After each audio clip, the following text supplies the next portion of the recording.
Venye nasema, unaweza read my lips. For special feature on the deaf, I am Sally Limo. Female genital mutilation is one practice, just in various parts of this country, different counties, with prevalence being in places such as Kisii, Embu, Meru, Taita Taveta, and even Kuria. Tunataka kuheshimu mila zetu. Lakini ndio tuweze kuheshimu mila zetu, lazima pia tukae na tuseme zile mila ambazo zaumiza watoto wetu tuachane nazo, lakini zile mila ambazo ni za manufaa kwa watoto wetu tuendelee nazo.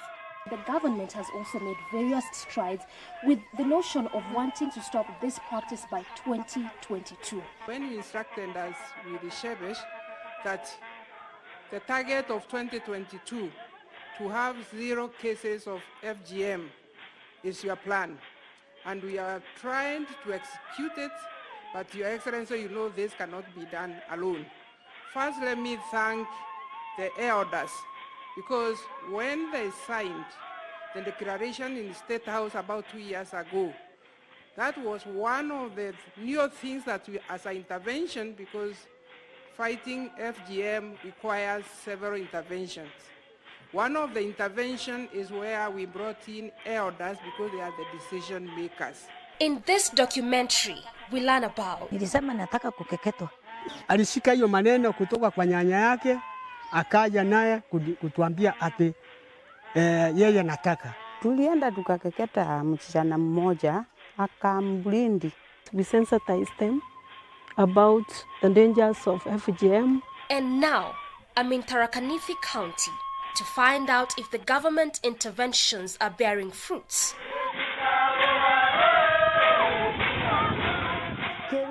Kaire ntige tonga ananka gerero ngabana kaya akandinga mukono ntige tonga ewa kwa mware enwa mugambo ntoweya. I got an appointment with Fides Kithinji, a reformed ex-cutter who practiced FGM for decades. She underwent the cut. Wakati nilitaidiwa nikiwa mkubwa, sababu si hakuna kampuni. Unajua hii ni kampuni yako sasa. Sasa unaona wewe ukiacha huyu akitairiwa na huyu atairiwe na huyu mwingine, wewe uwezi waachwa peke yake. Sasa unakosa kampuni. Unajua kampuni. Sasa hiyo ndio inaniwezesha nitairiwe sababu hakuna mtu tunakaa na yeye. Nitakuwa peke yangu. According to Fides, it was more of a ceremony than an event. Sasa wakati huu ni wakati wa ule mtani. Ile mwenye kutairi anavaa hivi. Hata ukimwona na njia unajua yeye ni mwenye kutairi. Hata mwenye kutairiwa akiniona anajua ndio ule mtaani. Anaitwa mtaani. Sasa zamani mwenye kutairi alikuwa anaenda akiwa anaimbiwa. Anaimba. Sasa akienda pale ataingia pole na msisana naye hapa ndio mwenye kutairiwa atatokea. Na hii mlango amalisiwe mambo yake na mimi nitakuwa pale nje. Sasa hii inaitwa ovia mtani. Na hii ni nkio ya mtani. Hii mti inaitwa lamara. Yaani ile pimbo ya mtani. Ukienda kusukua mtani kama mtu anikujia hapa, kama unatumano kama vile vijana. Kijana kama ule anakuja ananiambia tunataka uende ukatairie kwetu. Sasa leta ile pesa unakuja naye ili niweze kutoka. Kiniasie 1,000. Sasa nitampea hii. Ona, ataenda naye akijua mtani akienda atapelekea yule mwenye kutairiwa mwambie ukiona hii ujua hakuna utabadilika, hata ukikataa tunakushika kwa nguvu. Poverty made Fides to become a cutter. Sasa nikaona wacha nione kama nikitairi nitapata pesa. Sasa nikaanja hapo nikafuatilia wale walikuwa na barua. Wajua huku kutairi zamani ilikuwa ukienda kutairi na unaenda unapea chibu pesa. unakupatia barua unaenda kutahiri nayo. Sasa ukiwa hujapata ile barua utaenda hivyo, utakuwa ukienda bila amuke. Asubuhi saa 12 umetahiri. Umemaliza na unapewa kitu. For one to qualify as a cutter, one had to cut at least 10 young ladies. Wajua ulikuwa unatahiri kisirisiri, hakuna mtu anajua kama unatahiri.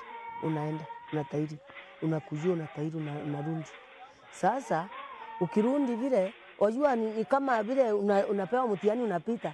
Sasa ukipita ukikuwa na watu 10 wako, sasa hiyo ndio kama unafunuliwa. Unapatiana ile sakura, wanakura alafu wanakuambia sasa wewe endelea kabisa. Ni kama vile unafanya mtihani wa form 4. Kama ukapita uende university.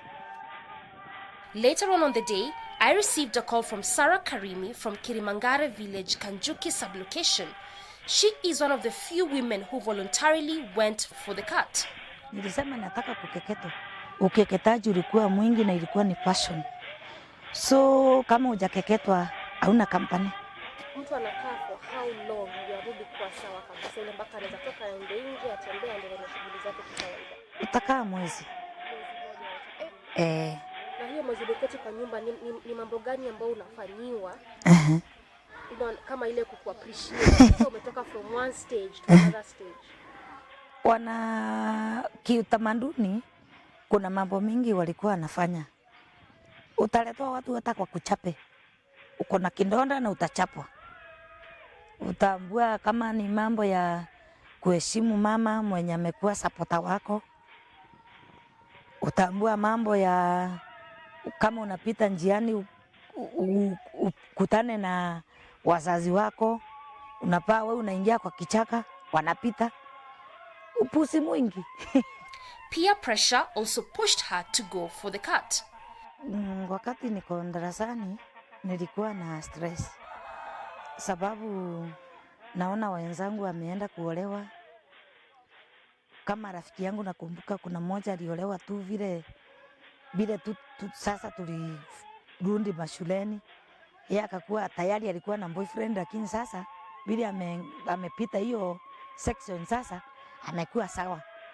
So akakuwa ameolewa, kuna mtoto. Bado mimi hata sijamaliza class 8. Bado naendelea na masomo. So nilikuwa naona ni stress kubwa. Simon Jaging Kathu is a community leader in Kirimangare village. Wanajaribu kuendelea ama kuendesha ile nini utamaduni wao.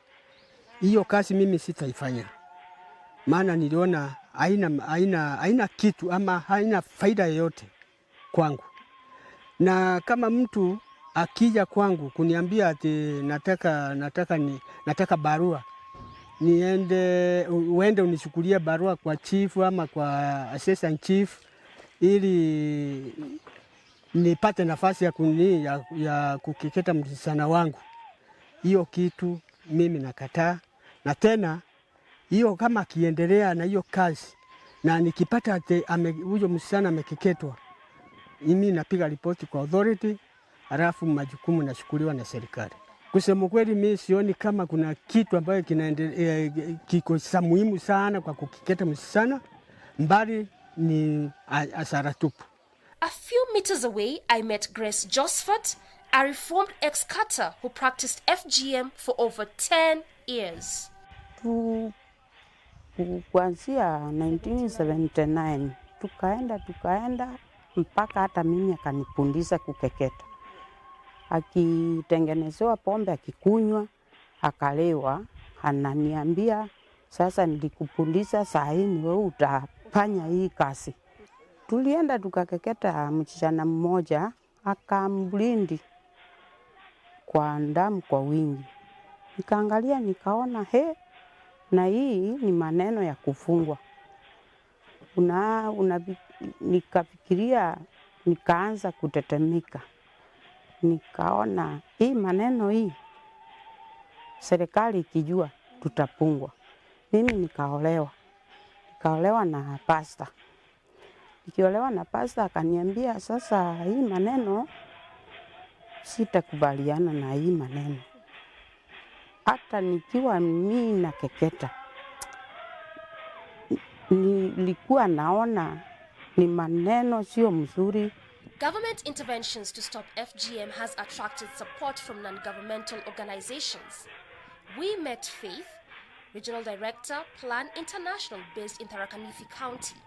A lot of progress has been achieved towards eradication of the practice, with a lot of emphasis on working with locals, mainly the role models, women and men that are in support of ending the practice, women that have progressed well in their career and have not gone through FGM, and others that have gone through FGM are career women but are against the practice and have been able to stop the practice in their own families. So those are the people that we've been working with. There are a lot of awareness campaigns that have been held at the community level.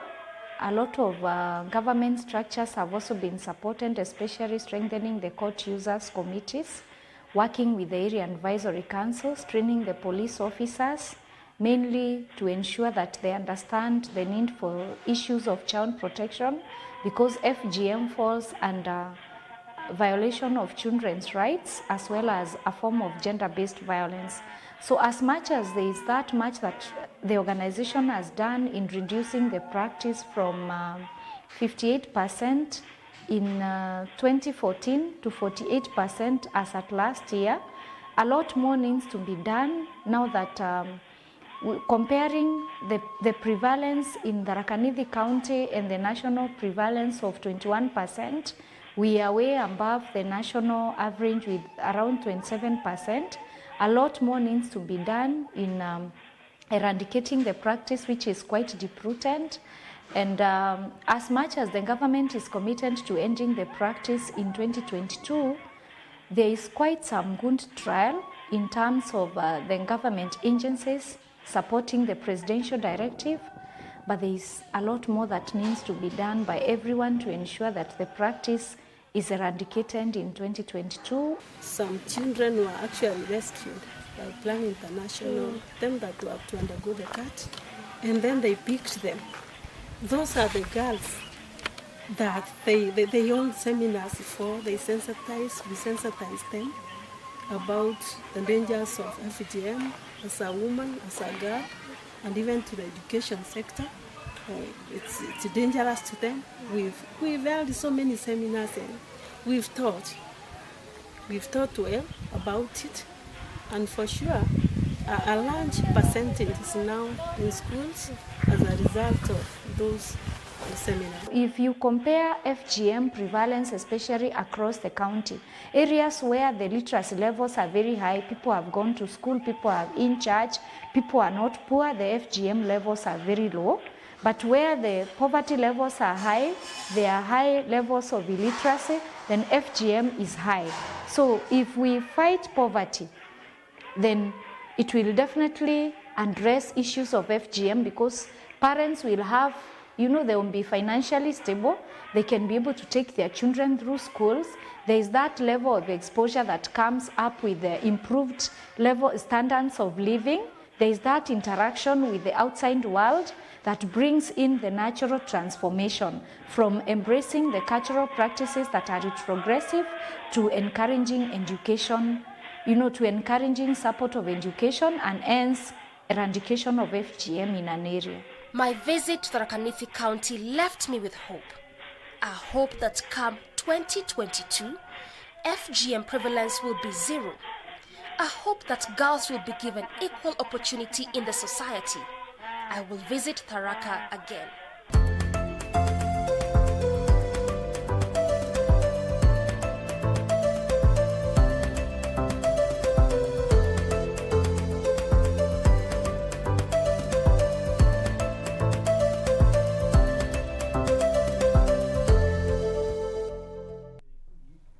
Indeed, you are not on the wrong station. Good Morning Kenya is here, always here to keep you updated on what has been making headlines in the last 24 hours, as well as tackle societal matters. So that particular feature was just to give you, a view about how people are living in other areas. Now, we are going to be focusing on those stories that are making headlines, and I have a copy of various dailies with me on the studio. And it's just barely some days before the National Treasury Cabinet Secretary Ukur Yatani presents the budget on Thursday. That is the budget 2021-2022. So what are your expectations? Our communication lines are open as we continue sampling those stories that are making headlines, talking about matters of politics. Now, after being coronated as the Mount Kenya spokesperson, Justin Muturi has challenged his opponents, daring them to kick him out. That is one of the stories that has been given priority on one of the dailies that we're going to be sampling for you, including matters of handshake.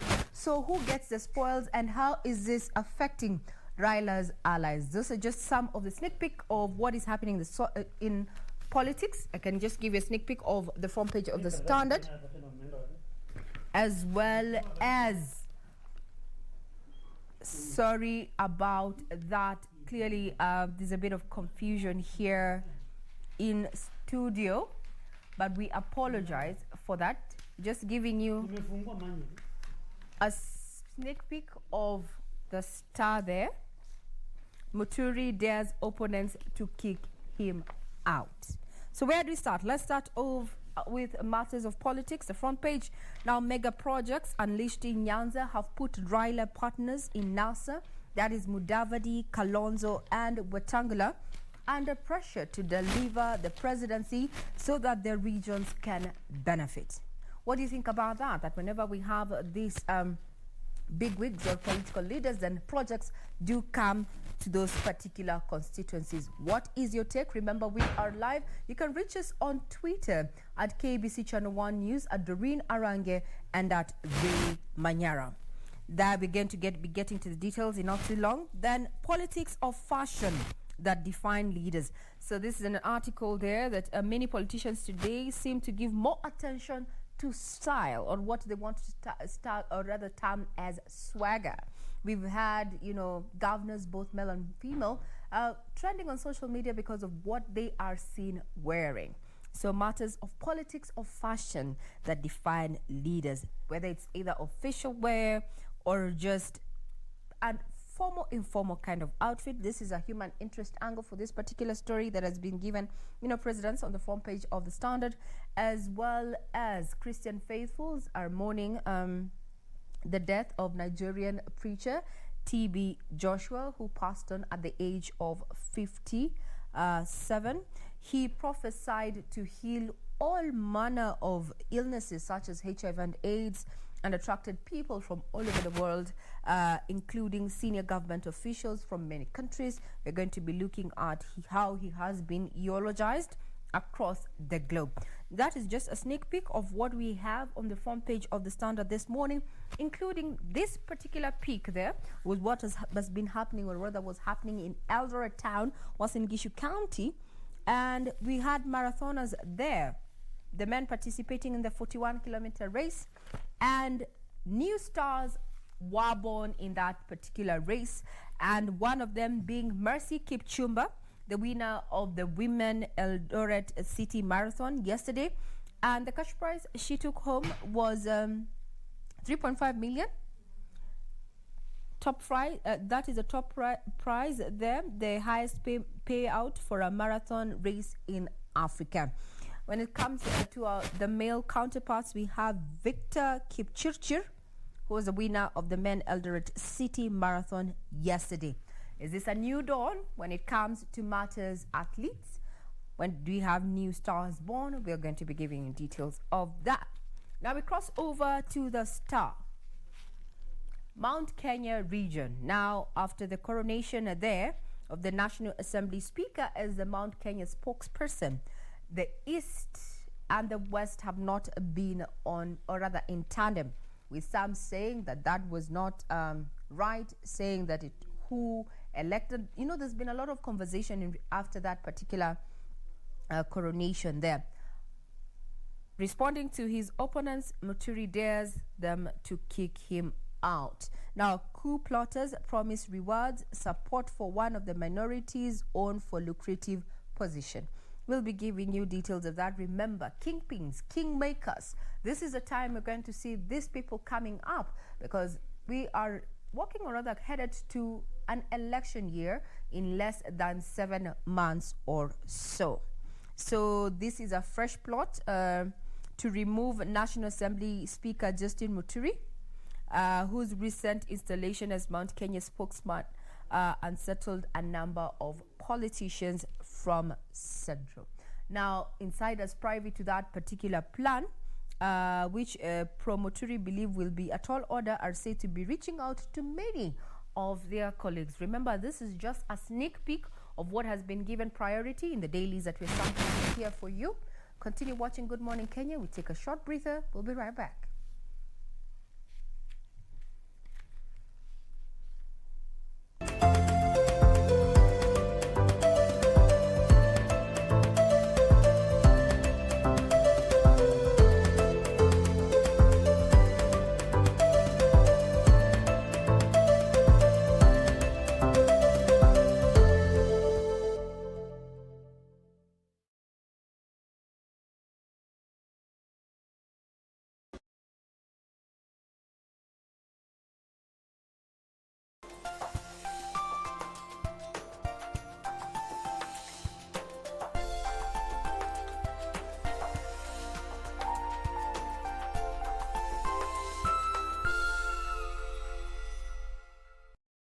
Je, umeomoka? Kama hujaomoka, kwenye QuickBin ndio mambo yote. Hapa tuko na fridge, kodi yake ni CM.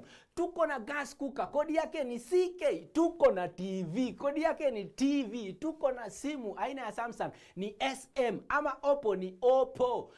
My friend, mahali popote unanitizama, eka hizo kodi zake kisha utume kwa 4032353. 4032353, alafu utakuwa unaomoka na hizi bidhaa. Kumbuka, kwenye QuickBin ni bidhaa bora zaidi kwa bei ya chini kwa chini. The greatest rally in the world is back in Kenya. Catch all the action of WRC Safari Rally live and exclusive on KBC Channel 1 from 24th to 27th June. See the world's best drivers navigate their machines on Kenya's rough terrain at breakneck speeds. Experience the thrills, adrenaline, drama and excitement as man and machine do battle. Don't miss out. WRC Safari Rally, live and exclusive on KBC Channel 1, your true sports partner. Tonight, you can send someone to go with me. Once I open the door and he sees the kid and how he calls me, you understand, I didn't come here to cause any trouble. I'm sorry, sir. Is that you outside the hotel? Yeah. I was trying to come upstairs to see you, but the hotel wouldn't let me. Let's go. Shatian's not with you. No. I don't care what you have to do. Do not allow you go to enter Shatian's school. Next on. Wazee wa majanga. Hawa wanaishi kwa vituko. Mambo yao ya kubwaga majanga kila leo. Ule mkataba ndio huu. 07-100-841,000-8820. Hizi namba zote hizi ni za nini? Probox. Hii sio karatasi ya mkataba. Game is over. Wazungu sema talk. Tonight on KBC Channel 1. And if you don't find out where she is within the week, I'll send you to jail. Oh, no. Until I drive Lucretia crazy with a ghost of my mother, I'd like to turn every evil deed she's done back onto her. Before you wear a medal, make sure you haven't dealt with someone who stole from us and wants to ruin us. Dad, what are you talking about? I'm talking about your deal with Ulises Arteaga. Just make sure that Ulises Arteaga goes bankrupt, so he'd sell his ranch to me at a ridiculous price. You stole our coffee at El Paraíso, and you made Cipriano your accomplice, and we know you're also responsible for the flood in the warehouse. Only you and I know about that secret, son. certain about your true origin, Tessa?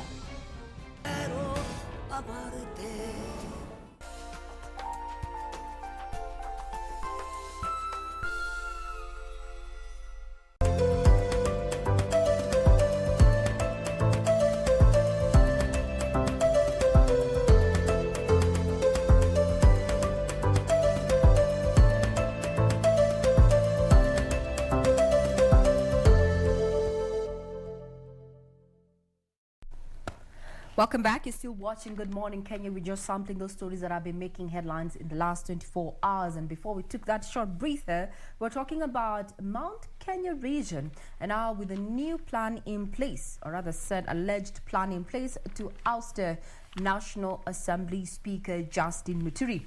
And responding to his opponents, he says, let them bring the motion and I'll be the first to sign. This is a very minor thing. It cannot shake me. Whoever thinks he can approach the threshold, let him try. That is National Assembly Speaker Justin Muturi, whose appointment as a spokesperson of Mount Kenya region has continued to rub a section of politicians drawn from Central region wrong. And now their plans apparently to have him ousted as the Speaker of the National Assembly. We'll also be looking at, in as far as this matter, this is a legal matter, what does it take to oust a National Assembly Speaker? That should be the question that should be running through your mind, and we will be having that conversation as we talk about matters, politics going on. And to just give you a sneak peek, indeed, that is not a walk in the park. It is a daunting task. This ousting a speaker starts with a petition that is given time to give views of the impeachment during a session that is presided over by the Deputy Speaker or a Member of Parliament. Then the motion will be subjected to voting by the members, and the National Assembly clerk will tally the results. If the motion gets at least 2/3 votes, then the Speaker will be removed from the helm of the National Assembly. With what we have been seeing happening in the National Assembly, we know the issue of tyranny of numbers. This is something that we need to really keenly look at, even as these plans are being hatched to oust Justin Muturi. And remember, no substantive move has been made, and those in Muturi's camp say they're not going to respond to these particular allegations until a formal petition is put forth. But as far as the National Assembly Speaker is concerned, Jay Muturi says, bring it on. Doreen, what is your take? Speaking of the Speaker saying bring it on, actually that is also what is making headlines this morning on the front page of the PD, where the main header is impeach me. And the Speaker says, bring it on. That is what he says. This, of course, comes after he was coronated as Mount Kenya's kingpin, or better still, the spokesperson. But again, Ray, as you mentioned, we'll just be giving our viewers the details of that in a short while. But still, to unpack more of what is on the front page of the same daily, which is the PD, still this issue of the nomination of the judges still dominates the paper this morning, with the main header, Uhuru's case against judges' nominees. And I just want to read a bite from what the president said. He said, as long as I serve as president, I will choose the right over the convenient. I will choose the hard over the easier choice.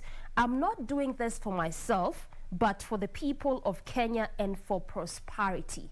And again, also on the flip side, there's a bite from the CJ, that is Martha Koome, who said, we call upon the president to similarly appoint the remaining 6 judges, because the judiciary is still in dire need of as the backlog of cases is increasing.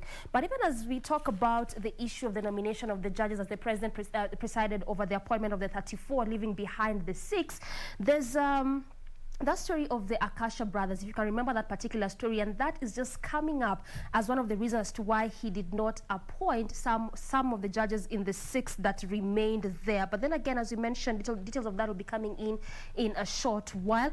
And yes, even as we gear ahead for the budget 2021-2022 this Thursday, now all eyes are on Parliament ahead of the ambitious 3.6 trillion budget there. So in as much as, yes, we gear up ahead for that that. But what exactly are Kenyans' expectation? How has the government perhaps performed so far in this last financial year? And also, televangelist TB Joshua dies at 57. Where Nigerians are mourning this, the preacher that is TB Joshua. And again, also details coming in, or rather the details that rather came in is this, the pastor died after stopping a service. That was this past Sunday. So that is how the front page of the PD looks like. Coming to the front page of the Daily Nation, matters to do with politics never miss. And now there's a row of a scheme to delay 2022 politics. This is what the UDA party is perhaps just saying in regards to 2022 elections, which are about 14 months away. And this in regards to the matters of the BBI, where the proponents of the BBI initiative insist that this referendum, which is supposed to take place, must be held before the country goes to the elections. But now politicians allied to DP, which is of the UDA party, they say that this is a ploy to extend the life of Parliament, and they plan to resist that. But even as we talk about the 2022 elections or politics there, the UDA is now eating Raila's lunch at the coast, and now the same party linked to the DP has now embarked on a massive campaign to popularize it in the coast region. We've seen also various areas in which the party has tried to popularize its bid, and also just of what we've been seeing perhaps in the different by-elections that have been held so far.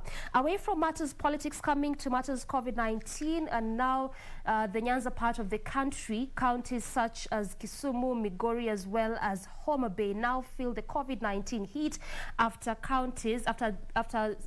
counties there send workers home, and these are mostly the non-essential stuff. You can remember that this actually around the area of the Nyanza region, and specifically Kisumu is where the Indian variant was recorded there. But also again, this comes at a time where at least as of now 8,000 persons are set to receive the second dose of the COVID-19 jab. Remember, there was a bit of a delay in regards to the delay of the AstraZeneca vaccine, but now at least 8,000 are set to receive the second jab, and obviously this is inclusive of the frontline workers, mostly those in the healthcare system there. But again, away also from matters COVID-19, if you can remember the murder of the young girl, that is Chantel, the 8-year-old girl in Kitengela. Now, detectives are just probing into this criminal case. Right now, digging up the criminal past of the prime suspect in the abduction of the murder of this 8-year-old girl who had disappeared while playing with, just playing around the neighborhood, disappeared. And the next time she was found, she was actually found dead. So right now, what the police are doing is digging into this matter. Now, Ray, before I continue unpacking more of what is inside the papers, I mean, what does this mean in terms of safety of children? Because this particular story, that young girl was playing with her friends, and this is actually what she was used to doing. The mom would leave her in the house, leave her food, she would go outside play, mom goes to work, come back, she would always find her. But on this particular day, things were different. Is it a question of perhaps parents need to be more present in their lives, or is it just a question of maybe we need to, as a community, also just take care of, this young persons or the young children? When it comes to security of our children, especially where parenting is concerned, yes, statistics indicate that, most parents are out of their children's lives, maybe because they're out there trying to eke a living to support their lifestyle. But at the end of the day, counseling psychologists have advised parents as well as guardians to ensure that they spend more time with their children. That being the case, if you look at this case of this particular 8-year-old, it was a case of mistaken identity and a very unfortunate incident to have actually occurred. My question would go to the neighborhood. How can a stranger come approach children who are playing outside? Because I'm sure there are people who've come out to say that they saw as a person leading out this child from that particular premise. Why didn't they question? Then that comes down to the fact that we have taken to an individualistic form of life. Yeah. For example, here in the CBD, if by any chance, unfortunately, you get mugged, you're on your own. Yet there'll be witnesses who will come and ask you, Madam, what has happened? When it comes to parenting, I think we need to go back to how we were brought up back in the day, where if you're found in a compromising situation or made a mistake, and your mom or your or your dad was not around, the person who actually found you in that deed could reprimand you. And better yet, take a hold of you and take it to your parents. You know, question. Even there was I think some 2 years back, there's a lady who actually made it to social media because she posted and saying that there's a particular lady, they were headed to Western. There's a lady here with a small child, and the baby has been crying from Nairobi, and they haven't stopped yet. The baby is still crying, and she's concerned that this is not the mom. Because a small child will always get comfort in the bosom of the mother. So she raised alarm, and apparently this child had been stolen. Throughout the entire So when journey. she posted it on social media, someone who knows someone spread the word around, and traffic police relayed that particular bus. The passengers were alighting. They picked up the lady, and when the lady was taken to the station, apparently this was a stolen child. So how are we working as a community or even a neighborhood? You know, it begins with you. If you're in a neighborhood of, 10, 20, you already know whose child belongs to who and who is a stranger.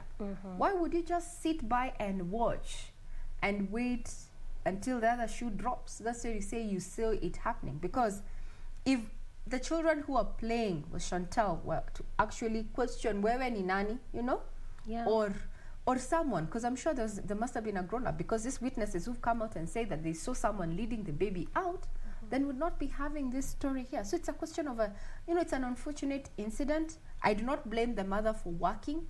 Her system of ensuring that her child is safe, maybe she thought her child is safe, and this has been working for her. She can go out, at least the child is not locked in the house, the child can play, can access her house, can have a meal. I do not essentially blame the mother, because people have challenges. Life is not easy. Look at the cost of living right now, so we make do with what we have. But now the issue of how safe or how secure is your neighborhood for yourself and for your children. And as neighbors, the Nyumba Kumi initiative was one of the initiatives that was put in place to just help people identify who is living next door. What do they do? How many children do they have? Just to try and ensure that we have security within these communities. But unfortunately, we are too individualistic, especially in urban and peri-urban areas, where we really do not get to know or care who is living next door. Today, Doreen, if I was to ask you, who lives above you, would you know? Actually, it looks like it just boils down when you say that we have become so much accustomed to that individualistic kind of life that we don't sometimes even care, perhaps, about the other neighbors. Like, actually, as you're mentioning that, as you're just giving an example of a story, I've again remembered that there was a friend who was telling us that there was a time in a same flat where he used to live, rather. That particular flat, just different people, and they're not even accustomed to perhaps saying hi or good morning. So it was just like, you come to the house, you're in your place, and that's it. So on this particular time, there was a lady downstairs who died, and they were not aware up until a week later, when the caretaker comes, just the normal rounds, finds the place so smelly. When they just opened the door, the lady had died. No one had taken keen interest. No one was even caring of what is happening. I think, Ray, as you're mentioning, perhaps you need to change that kind of system, because when you go back to the Chantal story, even the relatives and family are saying that Chantal was not a girl who would just go with strangers. So I want to believe that perhaps there was a bit of an alarm that was raised before she actually was abducted. So you're really putting it correctly, Regina. We really need to come back to that place of living as a community, and also perhaps do away with that fact of a neighbor cannot discipline your child, because sometimes there's that aspect of why am I even bothered? They're not my child. Perhaps if I discipline them, it may be an issue with the parents. So sometimes this might push some neighbors not even be so much included into the lives of the children around the neighborhood or something of the sort. But living as a community is perhaps the best way, because this is not the first case we are witnessing. There's been numerous cases here and there of such kind of child abduction, and also part of what the police are now saying that as of yesterday, the investigation team reported that it had identified the fourth suspect who is a woman in that murder plot of that young girl, and the way in which she was murdered, may justice be found for that young girl, Chantel.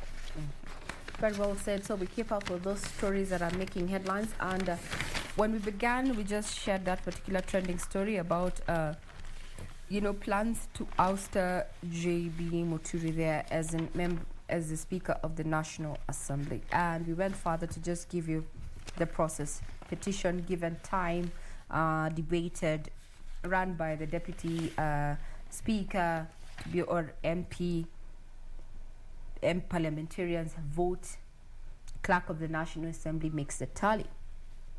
Talking about matters of campaign, because 2022 is just but a few months away. Actually, if you do your math, plus or minus 6 months. So we've been seeing politicians actually being seeking support from the elders. This is how you know that we are still African. We are still inherently African, where an endorsement from a particular clan of elders gives you an edge in the political scene. Let me take you down memory lane. How many of those politicians have been, or rather have sought support from the elders since last year? Let's start off from June 7th last year. A faction led by a section of Talai elders led by retired Anglican cleric James Baasi said Kalenjin kingmanship was with the Deputy President William Ruto. However, in January last year, Baringo Senator Gideon Moi was crowned a Kalenjin elder by Talai elders in a similar ceremony. That had been halted earlier after youths blocked Gideon from meeting up with the elders. January and June, a section of the same elders came out to say, what we did in January was not proper. This is the right kingsman, or rather kingsman for the Kalenjin. That was that. In February last year, Amani National Congress party leader Musalia Mudavadi was not left behind. Well, in bid to boost his popularity and presidential bid, he received endorsement from the Western Kenya Council of Elders, who backed him for the top seat.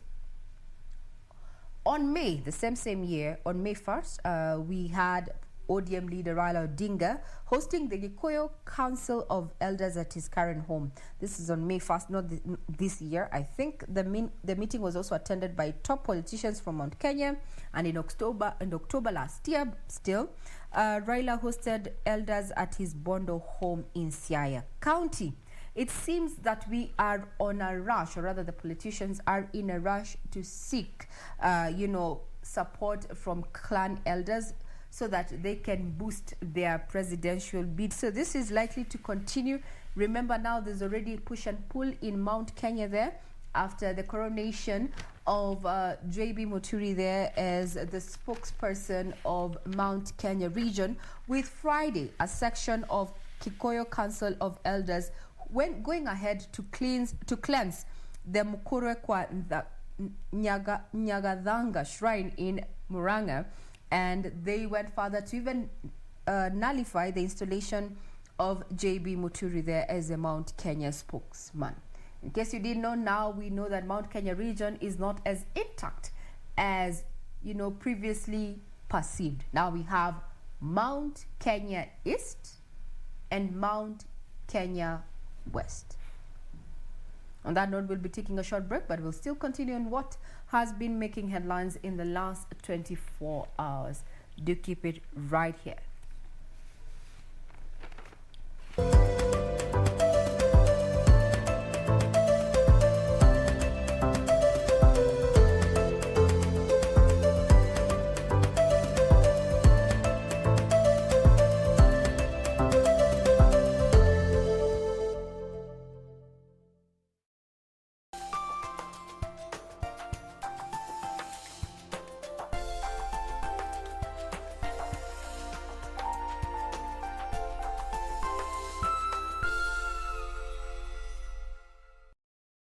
Je, umeomoka? Kama hujaomoka kwenye QuickBin ndio mambo yote. Hapa tuko na fridge, kodi yake ni CM.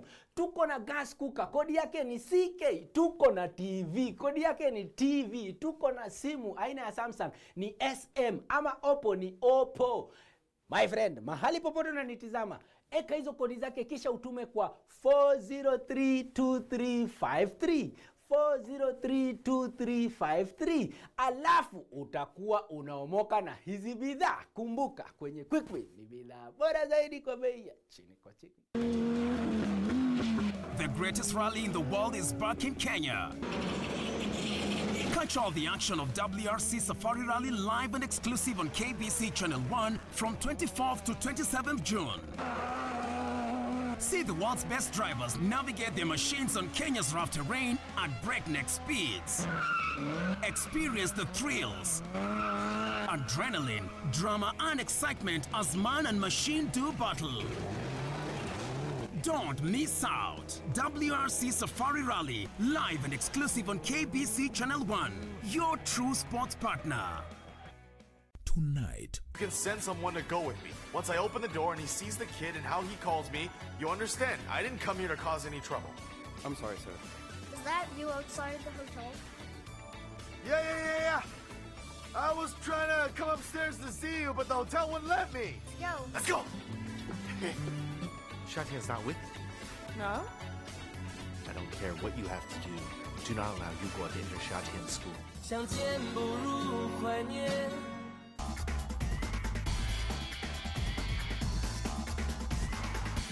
My name is George Mwangi. I'm one of the two deputies to Mr. Guvi, our clerk, of course. I'm in charge of the Kasarani Super Special Stage. Kasarani Super Special Stage is a 4.8 kilometer stage, a stage where we'll have two cars going head to head. It is the only stage that you see two cars going head to head. For all our fans, we invite you to Kasarani. Do not miss to be here on the 24th. 14:08 is the kickoff time. Be here.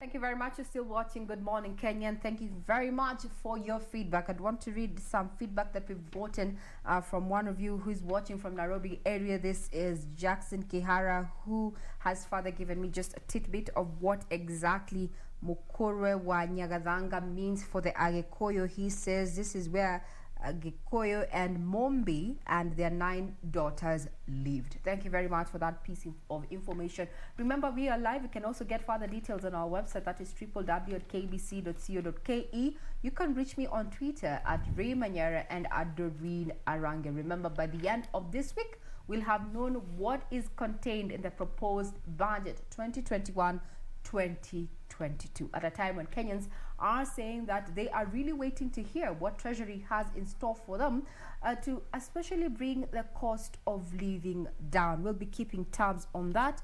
But Doreen, what do you have on your end? I just want to look at matters politics right now, given the fact that the Kiambaa by-elections are slated for next month, that is July 15th.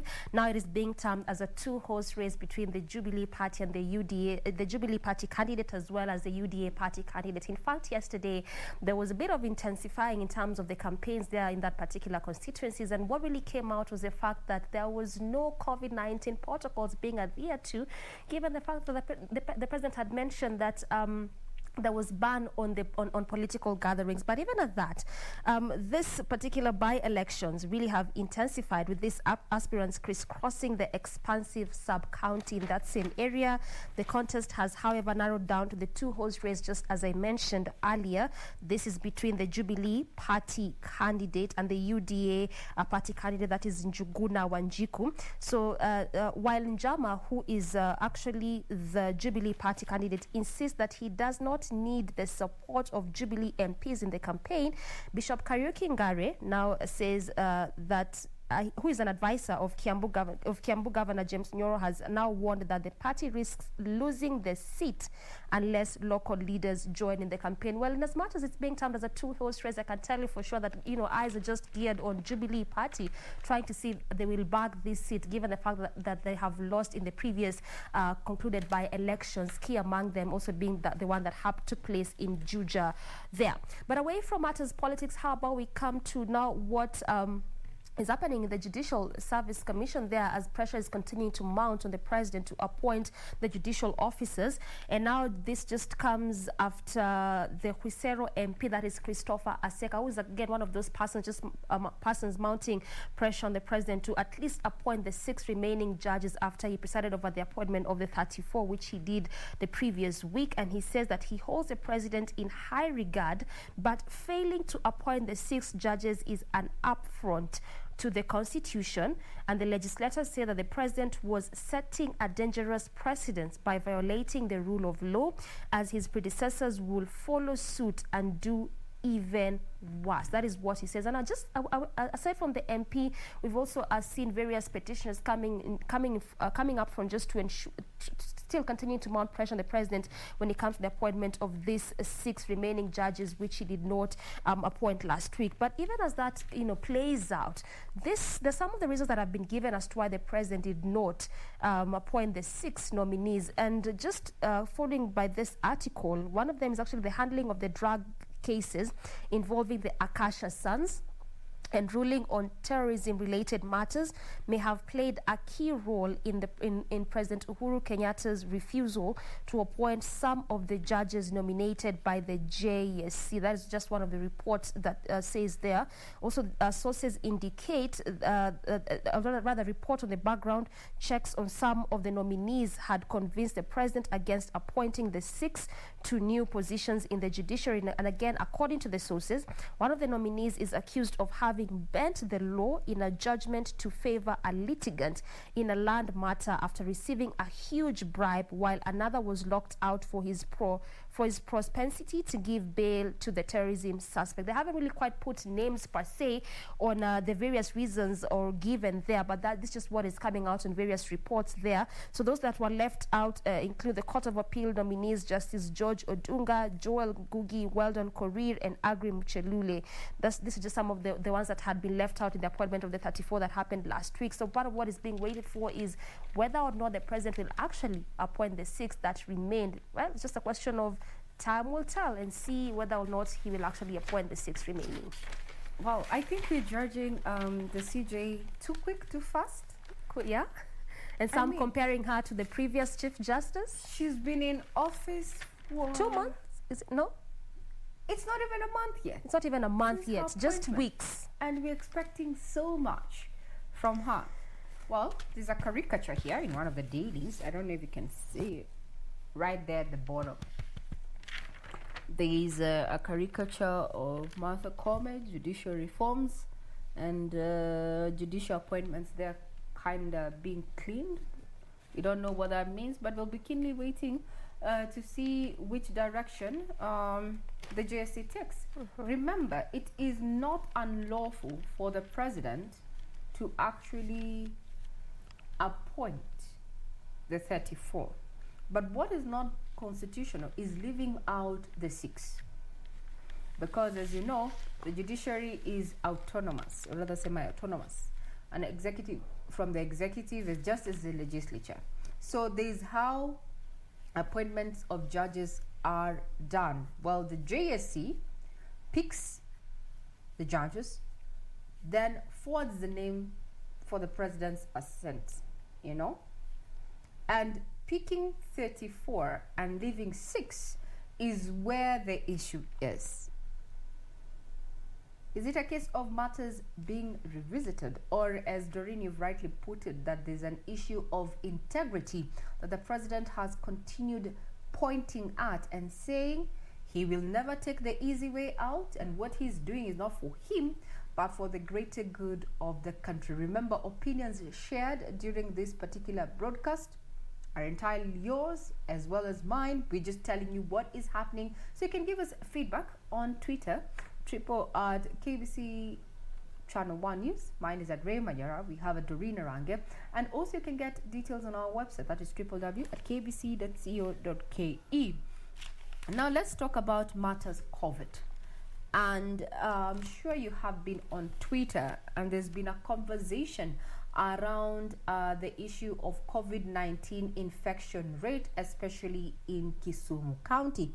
Some establishments have already started issuing warnings in as far as their services are concerned, terming the rise of COVID-19 as a reason as to why they are cutting down on their services and operations down in Kisumu County. So from where you sit, whether in Kisumu County or not, do not forget that we are riding a pandemic. And you need to social distance, you need to mask properly, you need to wash your hands thoroughly with either running water and soap, or use a hand sanitizer that at least has an alcohol level of at least 70%. There's been a lot of talk, and as far as COVID is concerned, not just here in the country, but let's start off with the country before we look at what is happening in Uganda. Now, the government says that it will deploy all incoming AstraZeneca vaccine doses towards administering the second dose. So if you did not get the AstraZeneca first dose, then you might not be getting the second one anytime soon.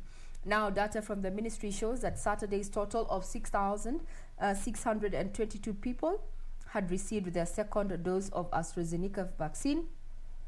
And from that number, over 4,000 are health workers, 300 are security officers, 445 are teachers, and 709 are people aged beyond the age of 58. On the other hand, is that Johnson & Johnson vaccine that we expect is expected next month. And when this happens, the Ministry of Health is likely to roll out one and not keep on struggling for AstraZeneca. Now, where are we getting these vaccines from is a question. We're getting them from India, and India is currently doing very high numbers of COVID-19 infection rates there, with also a high number of death cases. So in short supply, because they're not operating as they should. So now, once this come in, the Johnson & Johnson vaccine, we are likely to move to that direction. Now, across borders is that Uganda, neighboring Uganda, has closed its schools for the next 42 days owing to COVID-19 infection rates. Parents and guardians have been raising the issue of midterm and also the worry about the warning that we received from the Ministry of Health in regard to the fourth wave of COVID-19. I wonder, as a parent, if you're watching today, what are your thoughts when you hear these developments? Our conversation lines are open. You can reach us on Twitter. Doreen. Still sticking with matters COVID-19 and looking at how the numbers are really rising in various parts of the world in different countries. The same is also being witnessed, especially in Kenya, when it comes to the Nyanza region, where at least as of now, 3 county governments in Nyanza have advised non-essential staff to work from home amid a steady surge in COVID-19 infections. And these 3 counties in the Nyanza region include Kisumu, Migori, as well as Homa Bay County, where actually the public health officials in these various counties have just issued those directives saying that, you know, the non-essential staff need to be working from home due to the hike and rise in numbers of COVID-19 there. In Kisumu County specifically, staff in an essential department have now been asked to work from home. That is the Kisumu Water and Sanitation Company, saying that will from today, actually as we speak from today, which is on Monday, saying that they will have to stay at home there. In Migori, health officials say that the 3 COVID-19 variants have been detected in that particular county, and this includes the variants from the UK, South Africa, as well as Chinese have been detected in that particular county. And also part of what one of the public health officers, that is Ms. Omolo, is saying is that one of the other things that they have noticed is the change in symptoms. So it's not just the high temperatures as it it was being witnessed earlier, but the symptoms are also changing. Remember that this is also the area in which the Indian variant had been detected in Kisumu County. So that's just what is coming up when it comes to the Nyanza region as it pertains to matters COVID-19.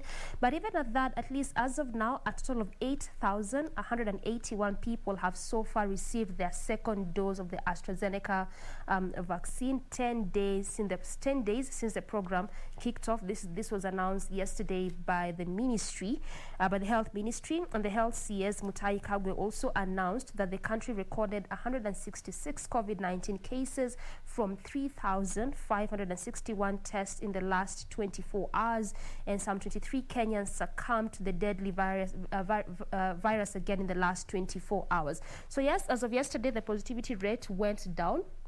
This was to 4.7% from 9.7% on Saturday, with 93 patients reported to have recovered. In as much as yes, the positivity rate might have gone down, but just borrowing from what you're seeing in Nyanza, specifically again in Kisumu and Migori, there, it just means that, you know, as Ray would put it, we are not yet out of the woods, and we need to continue taking all the necessary precautions just to ensure that we well protect ourselves from this COVID-19 virus. I want us to speak matters sports, Doreen, please, if we may. They say Eldoret is a city of champions, and indeed the weekend was quite colorful there, with men and women coming out to participate in the Eldoret City Marathon. Remember our very own athlete, that is a man who participated, or rather ran after himself, or ran against himself. That is none other than Eliud Kipchoge, yes? Yeah, no human is limited. Yes. Well, now as that may be, we saw what was happening over the weekend in Eldoret, what we refer to as the City of Champions. And we have quite picture speak in all the dailies that we have with us this morning, and there's been talk that indeed we have new challengers in as far as the races are concerned, and one of them is none other than Mercy Kipchumba, who is the winner of the Women Eldoret City Marathon, and took home 3.5 million shillings, the highest prize for a marathon race held in Africa. Now, this was the biggest race staged during the COVID-19, and it certainly did not disappoint, and it was the third edition. So now we have Kipchirchir. This is Victor Kipchirchir, who won it for the men there, taking 2 hours, 8 minutes and 6 seconds to complete that particular marathon. Mercy, on the other hand, Kipchumba took 2 hours, 28 minutes and 1 second there. So now this is a new birth, and we see what has been happening as far as our Olympics team over the last week. There is concluding the week. We had not so pleasant news with now the city that was to host our athletes ahead of the Tokyo Olympics cancelling, or rather bailing out, owing to an increase in cases of COVID-19 in Japan there. And Kenya has no options. Remember, training before this particular major feat is very good so that our athletes can acclimatize. It is standard procedure. We get to follow up then what next for our Tokyo team. But what was happening, or rather what we're referring to our Olympics team, what we're saying is that indeed all the men and women who participated in the race, or rather the marathon race in Eldoret City, the City of Champions, you are all winners, because some of us can only run to save our lives and not for money, not to even keep fit, just to save our lives. Not even to keep fit. Why would we be running? No, just to, it's just like body exercise, something very, light. And I went to a school where the principal kept on saying, ladies do not run, they just walk fast. Simple. And they would say, like run, just to keep fit, to ensure that also your mind is... Ladies do not run, they just walk fast. And I actually listened to what she said, and I practice. So unless I'm saving my life. Running for you is like a no-no. All right. people look funny when they're running, especially if they're short like myself. So we look like small balls rolling, you know. So you know, ni kama may take personal because I'm also very short. You know, you may, you know, if you're short and horizontally challenged, you look like a ball rolling down a hill. That's where the issue is. That's where the problem is. But anyone who wakes up, and I admire people who actually jog, those who run, man, you're heroes. You are heroes. You do it every morning, you do it every evening. Kudos. So we'll be keeping tabs on those trending stories. We'll be keenly looking at what now next for the JSC there, especially for the CJ who finds herself under a lot of scrutiny, just barely some few days after her appointment as Chief Justice. We're talking about Martha Koome there. We're also going to be keeping tabs on what is happening on the political scene there with that particular visit from President Uhuru Kenyatta in Kisumu County there. Somewhat splitting Raila's allies now, because now development has gone to Kisumu City. What development has NASA, or rather Raila's allies, have to show back at home? That is Mudavadi, Kalonzo and Wetangula. The heat is on. 2022 is just around the corner, less than 7 months to go. We'll be keenly watching what happens in the political scene. I'm Regina Manyara. I wish you a pleasant day ahead. Doreen. All right, just as Ray has rightly put it, I wouldn't want to add more, but of course, Good Morning Kenya continues, so stay with us.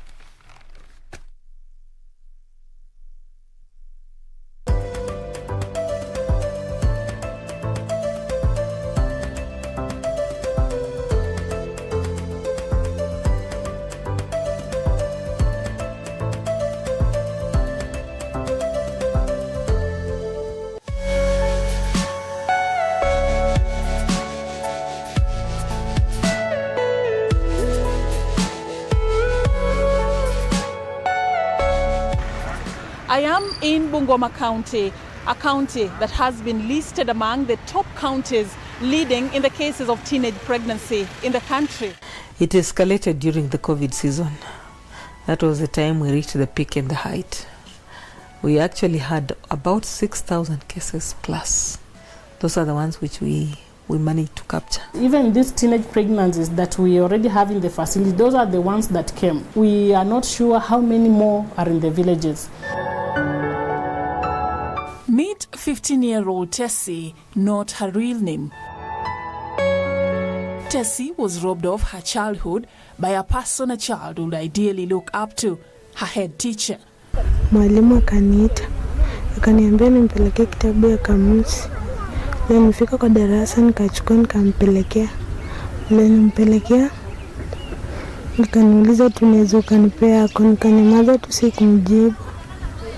Akaanza kunishikashika matiti. Alafu akanisukuma na akafunga mlango na akaniangukia. A rape incident that left her pregnant and confused. Kwa kweli nikachukua mtoto nikapeleka hosi. Pili nilipeleka hosi, daktari akaniambia mtoto yako kuna mimba. Kweli nilistuka. Nilisikia vibaya. Sikuwa nataka. Nitarajia tu nisome. Siwezi fanya kitendo kama hiyo. Reluctantly, she coped. As if the pain of being defiled was not enough, Tessie lost her baby in unclear circumstances 4 days after birth.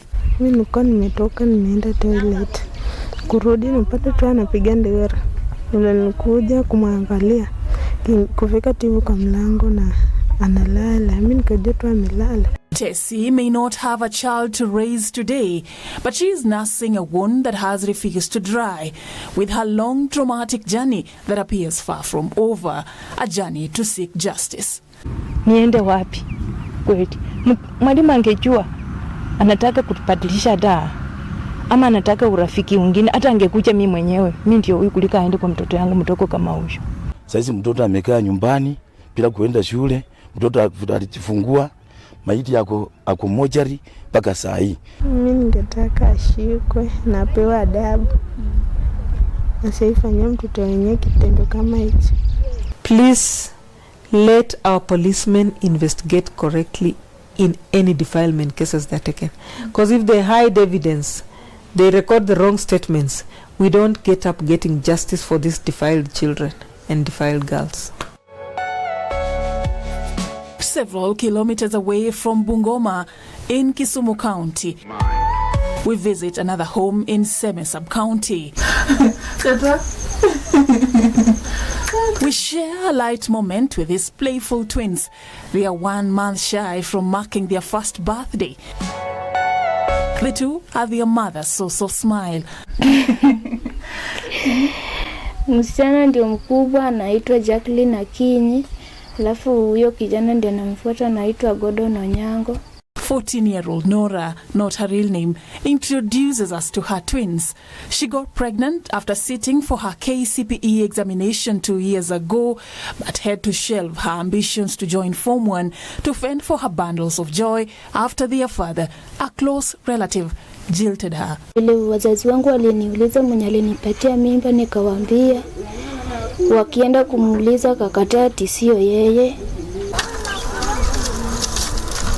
Saa zingine nakata kuni nauza, tunakula nayo. Saa zingine mama wangu pia ananitumania pesa kidogo, tunatumia. She says it's a burden she wouldn't wish for any young girl. Ningeambia wasichana wangekuwa mimi, sana wasichana bado wanasoma. Kafadhali waachane na mambo ya boyfriend. Boyfriend wanadanganya watu. At a nearby homestead, we meet Becky, not her real name. She has just put her son to sleep. Time now to embark on chores. Inabidi umeamka saa 11, hata saa 11 unakuja unajitayarisha, alafu unakuja ndio unaamvisha tena. Saa zingine imeshafika time ya kwenda shuleni. Amekataa yeye, bado analia, hata anataka maziwa. Alafu kwa masomo sasa huwezi soma usiku. Kama unakuja mimi ndio nimekuja napika, mimi ndio pengine nikishapika yeye pia ako hapo na mbadilisha usiku analialia. Becky is among thousands of teenage girls who got pregnant during the long school break occasioned by the COVID-19 pandemic. Mwezi wa 5 ndio nilikuwa nimegundua kwamba siwezi attend. Hasa venye niligundua hivyo, nilienda nikanunua ile test kit, nikapima, nikapata niko na mimba. In Kilifi County, which ranked high in the cases of teenage pregnancies reported during the COVID-19 pandemic, we sought to speak to young mothers about their experiences. Nilipopata mimba, nyumbani tayari watu wako hawajui tuseme. Mpaka nilipoanza kukua kubwa, watu wakaanza kujua. Walipojua marafiki na wakaa, yani marafiki, yani hanichekeki kawaida, kila mtu yani wanitenga hivi. Nikipita njiani ndo ananiangalia, wananisema.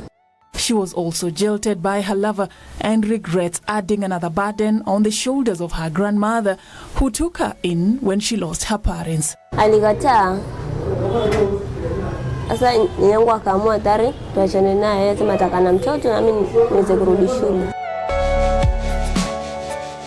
Her story resonates with that of this 19-year-old girl, whom we shall call Naomi. With her baby tucked to her back and a jerrycan of water, literally depicting the challenge of balancing between being a child, a mother, and a student. Tulishikana na kijana mwaka wa 2017, tulifika mwaka wa 2018 kashika ujauzito. For the last 3 years, Naomi's efforts to get child support from her baby's father have been fruitless. The tales of these teenage mothers exposes the vulnerabilities that girls from poverty-stricken families often go through, that often give sex predators an opportunity to win over them in their power plays.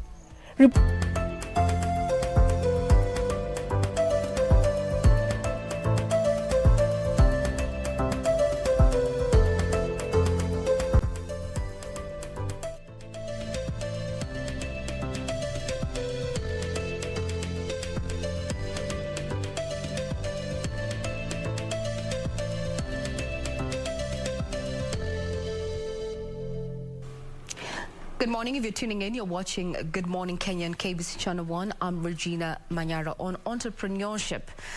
This morning, we're going to be focusing on identity fraud. I don't know if you have been a victim of such, but if you have, and to just ensure that you do not end up being one, well, this is a conversation that is keenly tailored for you. Remember, we welcome your feedback. Our official station Twitter handle is at KBC Channel 1 News. Mine is at Ray Manyara. So how do we tackle fraud, without alienating customers? And when you talk about identity fraud, what does it mean? What are the solutions? Biometrics? To take us through this conversation is none other than the CEO of Compilinks, that is Mr. Sailesh Savani. Thank you very much. Good morning. Asante sana for making time. Shukran sana. So now, when you talk about issues of fraud, especially when it comes to identity fraud, maybe we can start from there. How do we demystify that so that our viewer can understand what we're talking about? So basically anything where somebody impersonates somebody else. So I may go and say, look, my name is John, and I want to withdraw some money from a bank, right? Or I want to make somebody pay into my M-Pesa account instead of somebody else's, right? So that's where that's identity fraud and identity theft. So somebody impersonates another person and gets benefit out of that impersonation. Over this one last year, we have seen a shift, towards the digital platform. From where you sit being in the value chain then, would you have some numbers for us to show us exactly, how we have performed in as far as identity theft or rather fraud is concerned during this one period that we've really been focusing on digital matters? So with the advent of COVID-19, obviously there has been a humongous increase in identity theft and frauds related to cybercrime as a bigger subject. For example, in Switzerland, there have been more than double the case of cyber threats and cyber security attacks and identity thefts. Coming back home to Kenya, there has been, I would say, at least a 76% increase in identity-related thefts, where somebody else is impersonating somebody else and then defrauding an organization or an individual. It could be a bank, it could be a telco, or it could be any other commercial organization where some commercial benefits are being reaped by fraudsters. Yeah, financial service providers have been, targets of cyber crime. Maybe it's because where the money is and the vast human resource then. How then do these firms bridge the gap, prevent fraud without alienating customers? What are the solutions out here? So basically because of the pandemic, customers are now not wanting to have face-to-face transactions or not able to have face-to-face transactions, and that's where technologies like biometric technologies become very, very handy, whereby adding fingerprint or face or voice to a customer's credentials on the bank's platform or a financial services provider's platform will make sure that the customer that they're dealing with on the other side of the value chain, it could be a phone, it could be an internet connection, or it could be a mobile banking platform. The bank needs to make sure that the person using the mobile banking platform is the person that they have on their database. So it could be Sailesh, for example, who has been registered on the bank's platform, but somebody else poses as Sailesh on an internet banking platform and then withdraws money or makes payments to other accounts. So using biometric technology to add to the eKYC process for banks and financial institutions makes it a much secure process, because now it's the new normal. A lot of customers are not ever going to be accessing the physical channels of banks and of telcos, and this is the time when banks and telcos really need to look at how they're going to leverage technology to reduce, if not completely eliminate, identity-related thefts. But now let's look at the situation on ground. A majority of these FSPs suffer what, in theory, the technology threat avoidance theory. You know, we know that this threat, but I do not want to invest into it because, you know, it's a heavy or a capital investment. From where you sit then, how do we change this dynamics? Because they are the targets, but a majority of them do not want to invest in the solutions out here. I think a lot of the biometric solution providers, like ourselves also, are changing the financial or the commercial model, whereby financial service providers are able to access these technologies on a pay-as-you-use basis. So that then reduces the barrier to enter into such huge investments. Of course, you cannot eliminate complete investments. You must secure your internal infrastructure, for example, and you must secure your physical channels as well. And of course, you have to upgrade some of the systems. So there are some costs involved, but if you compare the costs of entering into a biometric-enabled system, say about 1.5 years back and now, there has been significant amount of reduction in the cost, primarily because most providers are looking at a pay-as-you-use model, which makes it easier for organizations to adopt it quickly. To adapt that. Now let's look at the end user, because it is I who is going to be keying in my credentials and such then. How does one then protect themselves on an individual capacity from identity fraud? Especially online, because that's where it happens, online. Yeah. So basically, I think it's a matter of first educating the end user. That look, if you receive an email, for example, saying this is your bank and please click this so that we can update your details, for example, or click this for getting the latest updates on COVID, or click this link to secure your computer, whatever. So you know, you get all these what they call phishing emails. So the customers need to be educated that you need to be very wary of such emails and make sure that the sender ID is actually your bank. That is one. And two is, if you're not sure, call your relationship manager and ask him, I've received this email. Do I need to do anything about this, you know? Or people receive SMSs and people receive mobile app updates. And these are ways where fraudsters are, you know, attacking vulnerable customers and getting details out of their systems. So one is educating the customer. And two is, of course, then making sure that with the application of biometric technology in the validation process, the bank is making sure that even if somebody is accessing their account, he or she has been validated through his or her biometric credential to make sure that this is the right person that is allowed to use this particular bank account or a mobile account. Mr. Salesh, let me ask a question borrowing from something that one of us actually went through. They received a phone call.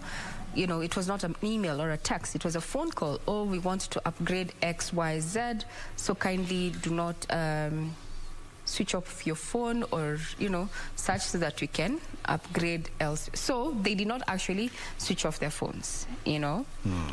But generally, you would rush to switch off your phone because it has gone through your mind that this is a fraudster. Right. So what happens? Just take us to, because those are the basics. You know, that's what Kenyans want to understand. That should I switch off my phone, or in this particular case, they kept their phone open, and they even went and called the customer care, and they said by that was not us. Right. So what happens in that time where, you know, you've switched off your phone and such?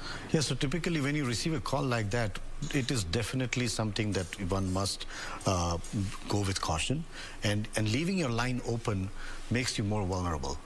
Because with a line open, fraudsters have ways of accessing your device and installing malwares on your device, just on a voice call as well. So the best is really, a short answer is switch off your phone in such a situation, and do not put it on, and do not answer phones coming from different identities. And there are times when you get a call from an unknown caller, right? There's no number there, or there are calls coming from Eastern Europe countries. Oh yeah, we had a situation, and I think it got, you know, nationwide publicity, where there was a certain line that was red, always coming in red. And Kenyans are saying, oh, this is a number from the devil, la, la, la, la, Illuminati and such. But it was a premium. Actually, immediately you answer, you lose your data and such. Yeah. So that's where we are in that age. Right. Other than just being extra cautious in terms of, you know, do not respond to suspicious calls, texts, or, you know, emails and such, then, even with the use of biometrics, then, looking at what happens then. You know, I have reported this particular matter, or rather I've alerted my bank or my telco. What then? I still feel vulnerable as an end user. What then? What is out there to ensure that, you know, customer confidence? Yeah, I think see, a lot of us have now started working from home. And as a result, there is a bigger exposure. Yes. Because home networks are not as secure as enterprise networks, right? So, for example, your Wi-Fi password is typically like, you know, Sailesh1234, you know? You make it easier, so you just... And it's so easy for anybody to hack into your Wi-Fi network, right? So one is you must secure your Wi-Fi password, right? Make it more complex. And two is, as you're working from home, you know, we get a lot of distractions, right? We get called by the kids, we get called by the family, and as you're working, you know, you leave your bank account on, and then you go and do something, and then you don't know if somebody else is remotely accessing your computer because there is no protection on your phone or on your laptop, right? So putting an antivirus or some kind of a malware protection system on your devices, including your laptop or your phones, is critical, particularly at this time, because we are in not very secure networks because we're all working from home. So putting an antivirus, putting an anti-malware kind of a protection system on your devices can protect you.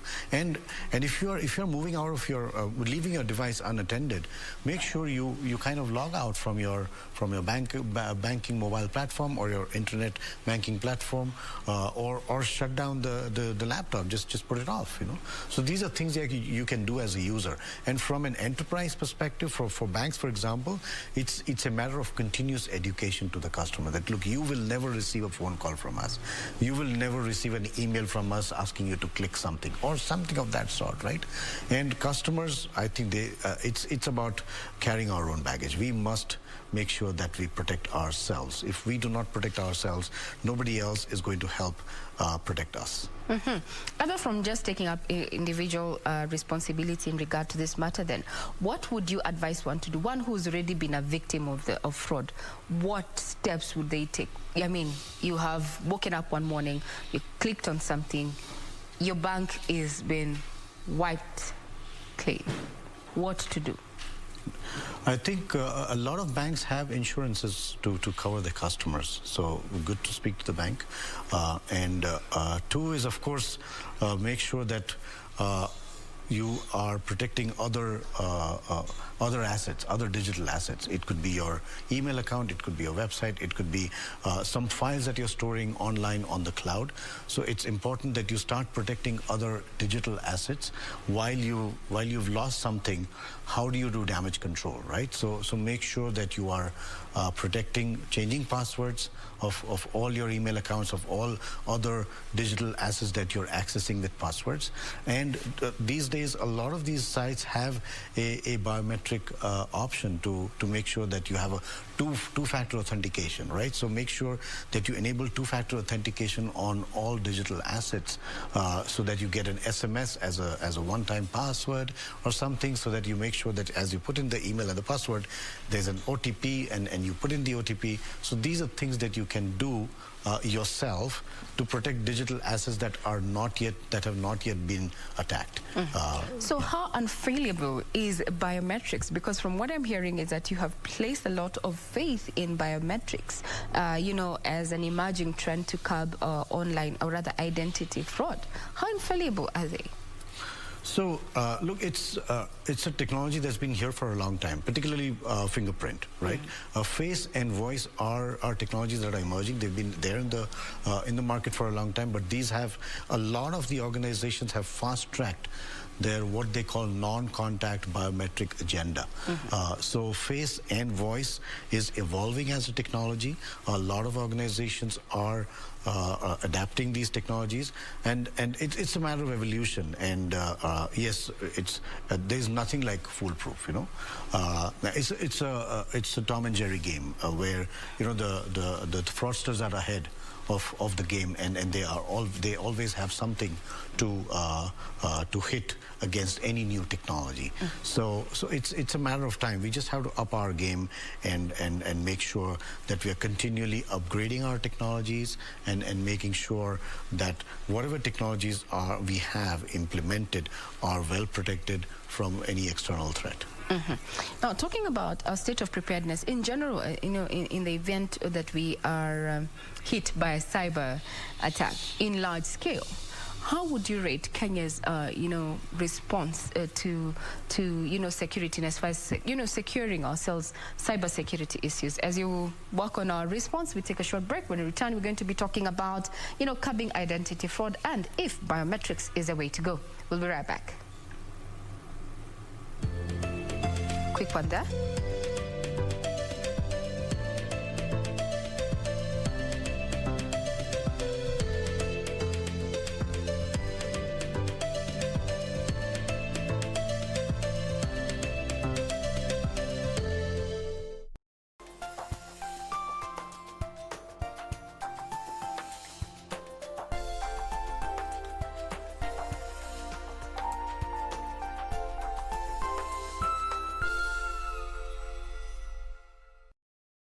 Je, umeomoka? Kama hujaomoka kwenye QuickBin ndio mambo yote. Hapa tuko na fridge, kodi yake ni CM. Tuko na gas cooker, kodi yake ni CK. Tuko na TV, kodi yake ni TV. Tuko na simu aina ya Samsung ni SM, ama Oppo ni Oppo. My friend, mahali popote unanitizama, eka hizo kodi zake kisha utume kwa 4032353. 4032353, alafu utakuwa unaomoka na hizi bidhaa. Kumbuka, kwenye QuickBin ni bidhaa bora zaidi kwa bei ya chini kwa chini. Every Monday evening we take you back where the action happened.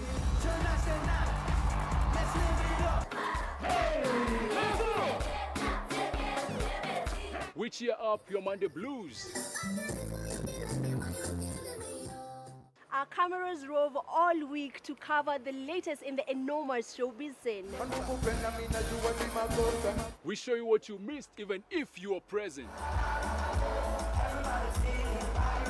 Grapevine gives 100% support to the local entertainment content. From celebrity buzz, music, fashion,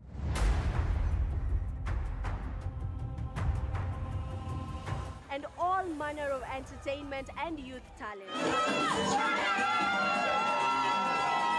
Watch Grapevine every Monday at 10 p.m. Remember what they say, if you did not see it on Grapevine, then it most probably never happened. Kupata skiza tune hii, sala ya imani na matumaini, dial *811 *815 #. Sala ya imani. Mungu wangu na sadiki maneno yote linalosadiki na linalofundisha kanisa Katoliki la Roma, kwani ndiwe uliofundisha hayo, wala haudanganyiki wala haudanganyi. Amina. Sala ya matumaini. Ili kupata skiza tune hiyo ya sala ya imani na matumaini, dial *811 *815 *811 *815 #.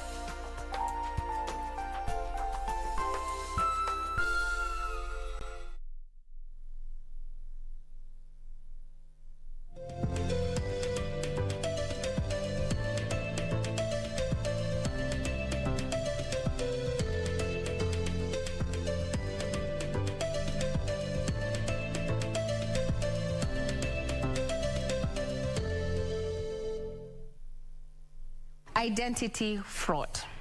We've been issues of impersonation, at the firm level as well as the end user. Taking us through this conversation is the CEO of Compilinks, Selesh Savani. Now, before we took a short break, we're talking about now, in general, as a country, where do we stand in as far as our state of preparedness against any potential cyber threat? Are we there yet? As compared to the rest of the world, if you look at the developed world, we've got a long way to go. But if we look at Africa, for example, I think we are in a better place than a lot of the other African states. I wouldn't say we're number one, but we are fairly highly ranked. But again, there's a split between a lot of private sector enterprises that are very well protected. And then there are the public sector enterprises where there is a lot of work to be done. And again, in the private sector also, there are the MSMEs, which are the vulnerable organizations who do not have the wherewithal to kind of protect themselves and make those kind of investments to make sure that they're ready for any potential attack. So I would say on a scale of 1 to 10, I would say we are at about 4. 4. That is still very low. Looking at, the internet age is here, Internet of Things is here. We cannot run away from it. So one of the emerging trends we have seen across the globe is the issue of ethical hacking. To just, scale up capacity. From where you sit, would this be now something that the government needs to fully engage in to support those companies that do not have, the requisite capital to actually invest in systems that, we support ethical hacking, we have these people come test your systems, we scale up capacity and such. Is it something that, can marry the gap between the private sector and public sector when it comes to cybersecurity? Yes, so I don't think it's the government's job to help private sector to, to protect their systems. But ethical hacking, I think it's about awareness, right? And to make people aware to think like hackers, right? So once I start thinking like a hacker, then I'll say, oh my God, if I was a hacker, this is where I would attack my systems or my network or my data, right? So then I will say, okay, now what do I need to do, right? It's like protecting your own house, right? You put multiple locks, right, into your house when you see that, look, there's been a rampant amount of thefts in the estate or whatever, right? So then you put multiple locks, you change keys. So that's the education that we need to provide. And once the customer is educated, and there is financing available. Look at the banks; they have humongous amount of funds for MSMEs to protect their businesses, to grow their businesses, and risk management is part of a growth process. So banks will be very happy to fund at a reasonable rate. So it also creates a niche in as far as investments is concerned. Absolutely. Ethical hacking. Think like a thief to catch the thief. Now we're thinking like hackers. Absolutely. To not get hacked. Absolutely. To not get hacked. So one of our guests this morning has also now brought out the issue of impersonation of the dead. Right. Impersonation of the dead. How then do we use biometrics or what is out there to ensure that this does not happen to us or our kin? Right. Yeah, so basically, if you have biometric credentials attached to every record of a customer, of a bank account holder, of a mobile account holder, then it becomes very easy for companies to make sure that dead persons are not impersonated, right? So if I log into a bank account which is not protected by biometric, in impersonating a dead person, it becomes very easy for me to do that, right? But if that account is protected with biometric, then I have to put the dead person's face in front of the camera, or I have to put the dead person's fingerprint on the fingerprint reader to be able to access that bank account, right? So biometric becomes super handy when it comes to impersonating. So from where you sit, then even biometrics, we can use that as a solution to ghost workers within the public, public fora. We've had parastatals complaining about ghost workers and such. We can use biometrics for that. Yes. Now, responsible use of data. I think all Kenyans get that unsolicited text to, I don't know, get a delivery of pizza, get a certain shoe. You never shopped at that particular shop, or even you were never interested in pizza, but you're still getting the SMSs, the emails and such, responsible use of data? Oh, that's a huge subject. You know, I mean, we enacted the Data Protection Act. Yes.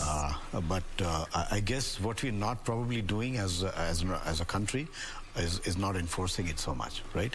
There are companies that are managing the customer data responsibly, but there are companies that are not so serious about it, and a lot of the hack happens internally. You know, where there is disgruntled employees taking away customers' data and selling them to people for financial gain. So one is to really enforce the act. You know, that's important.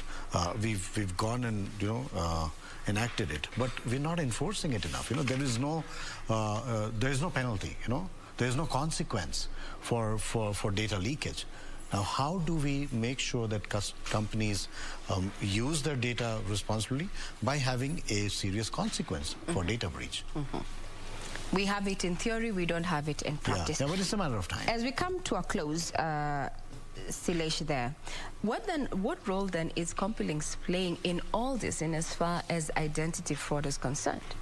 Yeah, I think we've been in the space of biometric technology for a long time, and we believe that that's the technology that's going to be the future.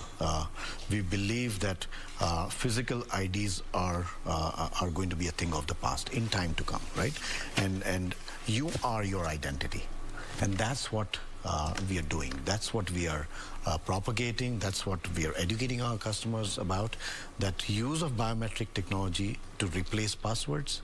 And to replace anything that is only known to you, right? So your identity is known to you. Passwords are stored on systems, right? And OTPs are stored on systems.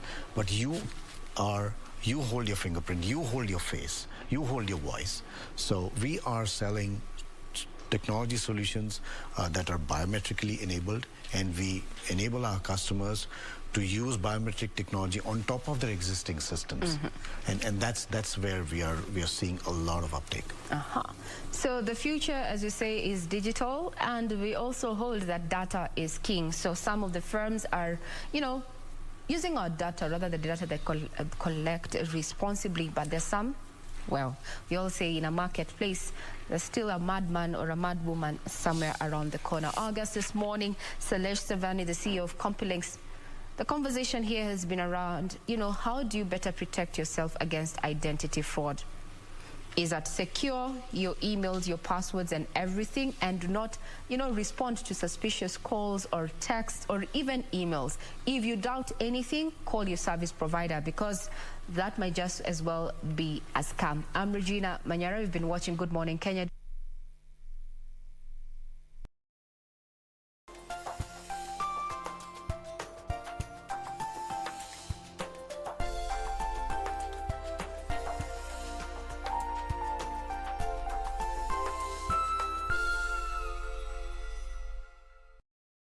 Tonight. You can send someone to go with me. Once I open the door and he sees the kid and how he calls me, you understand. I didn't come here to cause any trouble. I'm sorry, sir. Is that you outside the hotel? Yeah. I was trying to come upstairs to see you, but the hotel wouldn't let me. Let's go. Shatian's not with you. No? I don't care what you have to do. Do not allow Yuguo to enter Shatian's school. Tonight on KBC Channel 1. And if you don't find out where she is within the week, I'll send you to jail. Oh, no. Until I drive Lucretia crazy with a ghost of my mother, I'd like to turn every evil deed she's done back onto her. Before you wear a medal, make sure you haven't dealt with someone who stole from us and wants to ruin us. Dad, what are you talking about? I'm talking about your deal with Ulises Arteaga. Just make sure that Ulises Arteaga goes bankrupt, so he'd sell his ranch to me at a ridiculous price. You stole our coffee at El Paraíso, and you made Cipriano your accomplice, and we know you're also responsible for the flood in the warehouse. Only you and I know about that secret, son. That and about your true origin, Tessa. Tonight on KBC Channel 1. Nakuulizaje?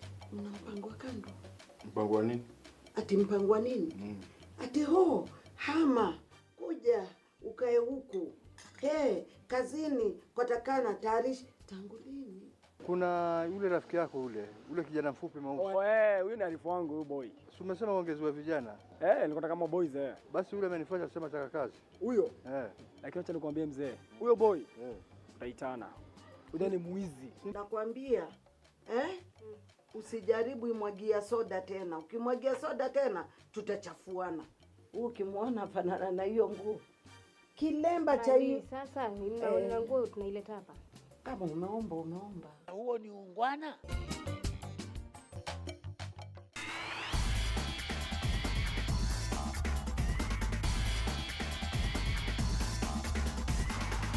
My name is Absalom Aswani.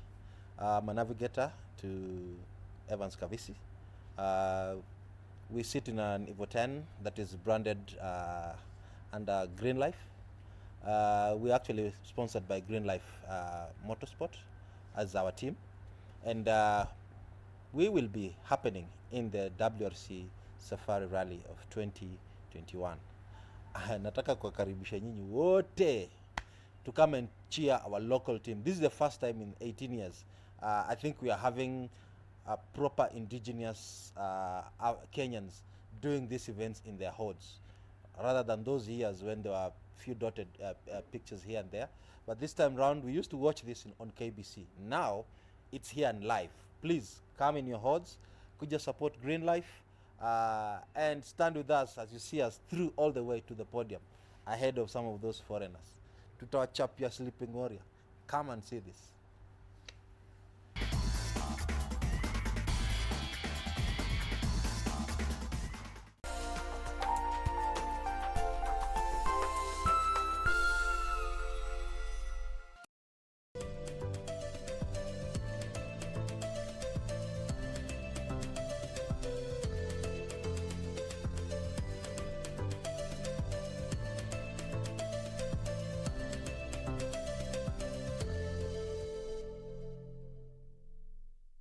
There we go. Welcome back. Thank you for staying with us this far from that political conversation.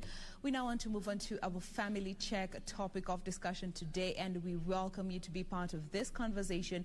Remember, our communication platform still remains open. On Twitter, the hashtag is Good Morning Kenya.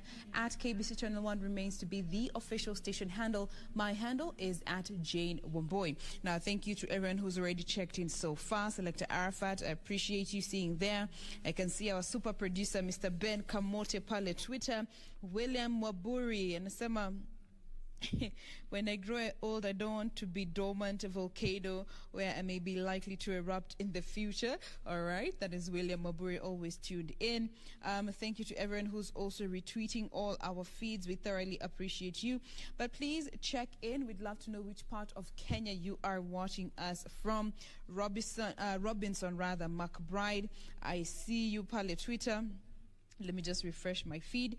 Now on PDU, asante sana kwa kutune in. Young Professor, shukran sana for being with us. Jeff, thank you so much for tuning in. United Zone, sijui ni United mgani? But thank you so much for being with us this far.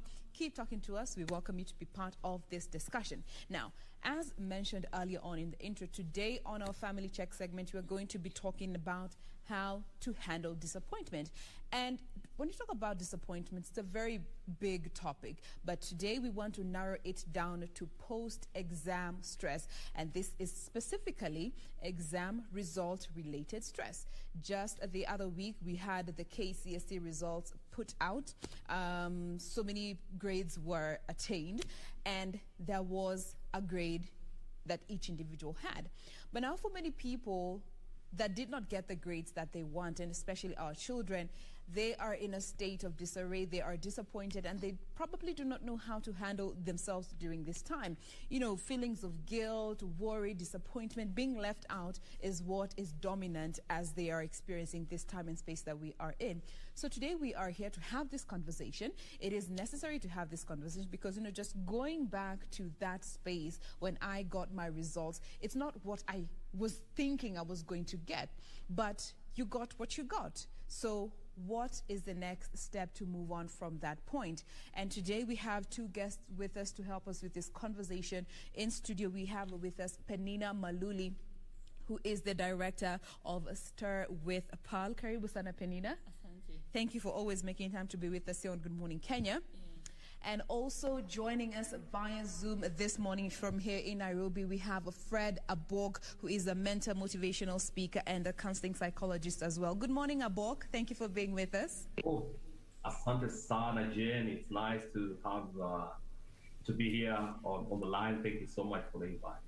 Absolutely. Now, let me just start with you, Penina, here in studio. You know, when we talk about disappointment, for most people, disappointment is not something that we like experiencing. But from your standing, why is disappointment a necessary part of life?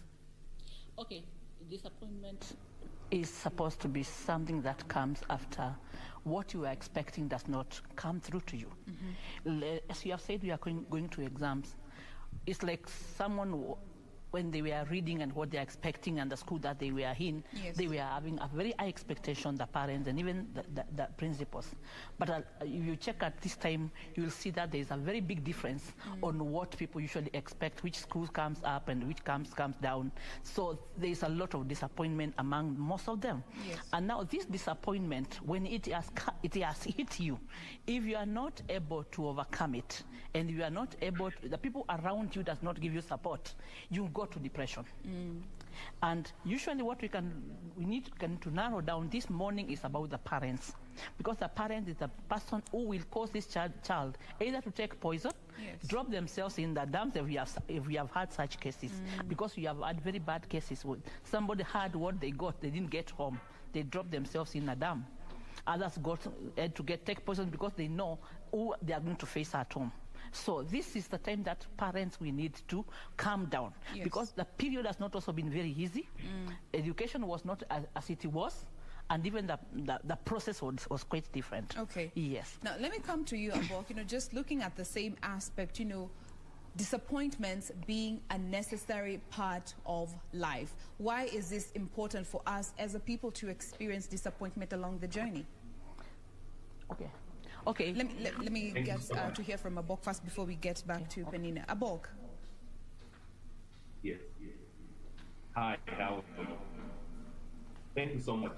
I think it's important to understand that life is made up of dynamics, and it is inevitable to understand that in those dynamics, there are times that things will flow our way, and there are times that things will go off our way. When they go off our way, the issue is not how they go off our way, but the issue is how do we respond when they don't go off our way. Disappointments are inevitable because disappointments are learning circumstances that help us to get to understand how to both deal with life, but also how to maneuver through the challenges of life and even be better people in life. So disappointment should not be something that is locked out of our environment, but needs to be accommodated because it's also an avenue for success. You know, I said disappointment is another name for an appointment. So wherever you see a disappointment, you need to get yourself ready for an appointment at a certain point. So disappointment are inevitable. Nothing, everything that you see on the face of the earth today must have gone through a disappointment process. Any perfect thing, whether it's industry, whether it's marriage, whether it's academics, someone to see them on that particular level must have gone through a disappointment scenario at one point or the other. All right. Now, let's get to understand, you know, when we talk about disappointment, and especially with results and exam related, parents have such a huge role in ensuring that they don't blow, you know, this exam stress out of proportion for their children. So let's start looking at things that we as parents should stop doing. And number one, it is result shaming. And this is something that I found to be very prevalent in so many people that I've interacted with. We have parents who shame their children because of the results that they got. Why is this very detrimental, and it contributes to further disappointment within the child? You know, the disappointment is double. It comes to the parent, it comes to the child. Because when the child has not done well, the parent also is disappointed. And exactly, disappointment is like a deferred hope. Your heart also, but they are deferred, and that makes your heart sick. And when your heart is sick, you may not be able, when your body is sick, yes, the doctor will treat you.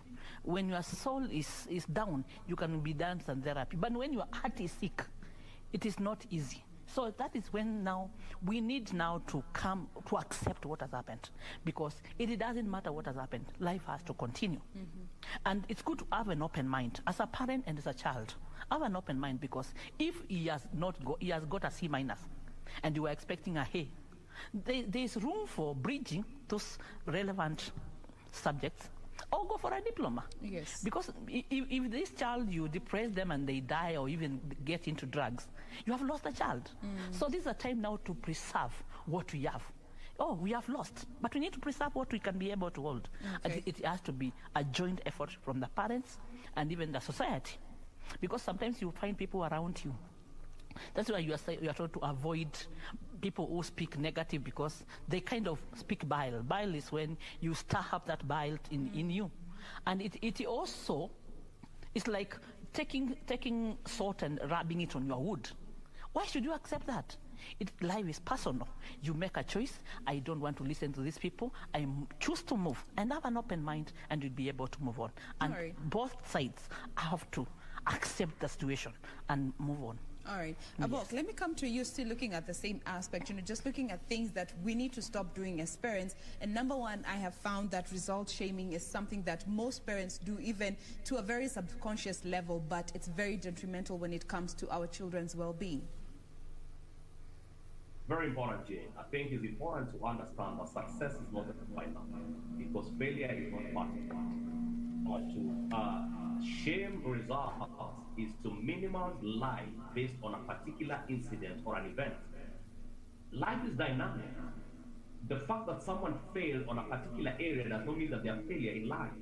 So when you're shaming them, you are actually telling them that their life is surmounted to that one particular incident, that they maybe something may have happened, or may have not gotten right, and you're surmounting it onto that. It is more important to understand that the cosmotability of life depends on the discipline that someone has.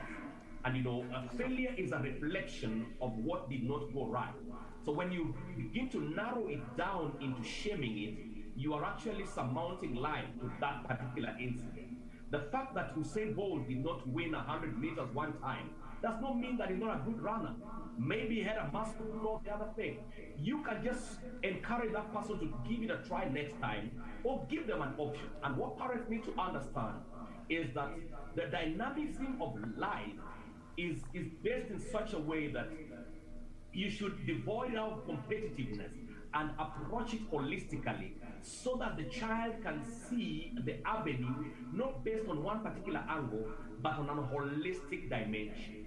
So I do not support shaming of results, but I would rather instead encourage parents to holistically encourage their children and be able to motivate them to be able to diversify in what they're doing. Now, okay, from that point, let me just also still stick with you, Abok, and look at the next aspect, and this is all about comparison, and this boils down to even comparing your children to their siblings and the results that they got. Comparing your child's current results to their siblings' previous results, why is this a no-no for parents, and we need to just stop doing this? It's important to understand as a parent that every time that you give birth to a child, every child is unique. That's why you discover that you do not give birth to them the same way, they do not grow the same way, and of course they do not respond to life the same way. Now, comparison is minimizing your child or stereotyping them to behave in a certain manner that their colleagues do. Now, when you're comparing children, you are actually denying them the opportunity to be themselves and bring out in them. So comparison limits the ability of dynamism of a child to explore life regardless of what is unique in them, and ascertain the compatibility that they can be able to bring within the family. When you're comparing a child, you are actually making them to limit the deep gem that is inside of them, and so they try to be basically like the others you're comparing with them. They may not be good in school, but they're good in sports. They may not be good in sports, but they're good in their discipline. So you need to look at every child based on some of the giftings and the dynamics that they have, and be able to allow them to thrive in those dynamics rather than comparing. So comparison is a no for a family to be able to thrive. All right, let me also come to you, Penina, just looking at the same aspect of comparing your child's current results with maybe their siblings or neighbors or a distant relative's result. This being a very detrimental factor to our children's coping with the results that they got. And that is very wrong, because you can never compare someone with another. Because I can give you a case study that I took this morning of a lady who happened to repeat during standard 7, repeated standard 7 twice, form 6 twice, and when she just got a scholarship to go to the US, she got pregnant. and the parents were like, so do you want to get married or you want to go to school? She said, I want to go to school. She got a scholarship to India, got back there, stayed there for 5 years, and came and became a very senior person in the government. And now she's retired. And I was looking at, surely, if these parents were looking at, this is a true failure, standard 7 twice, standard form 6 twice, and now you are pregnant, and the scholarship is ready. Some people will just tell you, walk out of my home.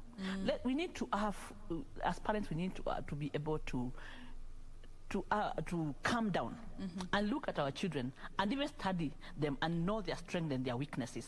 There are people who are not meant to for going too much in education, but they will be very strong in another area. And maybe they come to become the people that will take care of that family in a way that you could not be able to understand. If you start looking at neighbors, parents ask one problem which you don't understand. Like, I am looking at you as my colleague. What did your child get? So I'm trying to compete with you, but I'm hurting my child. So anything that you say at that time when the results are out, those words that you speak at this time, they may hurt that child and never forgive you and never tell you. All right. Now, still looking at that aspect of, comparing the results, there comes in another aspect, and this is something that might not be as prevalent, but it's something that is still there, and it is silence. Parents who don't say anything at all about the child's results, and especially if they are not what they hoped that the child would get. Being silent. It is the worst. That is the worst. It kills, because the child does not know what next move you are taking. Yeah. And you are also killing yourself by being silent, because when you are silent, there is poison coming inside you, and which is also killing you. So the best thing is just to talk. Have a family conversation, have an over table, and see which is the way forward, because there's a solution. And as my colleague here said, disappointment is an appointment in the other way. You never know. After this, maybe you could have gone this way, and you were supposed to go this way through a diploma and get somewhere better. Okay. Yes. Abok, looking at that aspect of being silent, and I can already see somebody who's saying silence is death for our children. Just paraphrasing, just to get TV-friendly language, silence is death for our children when it comes to our results from parents. Looking at this aspect of parents choosing to be quiet and not say anything to their children about the results that they got, and especially if they're not results that they hoped the child would get. Great. It's important, Jane, parents to understand that God has given them a responsibility.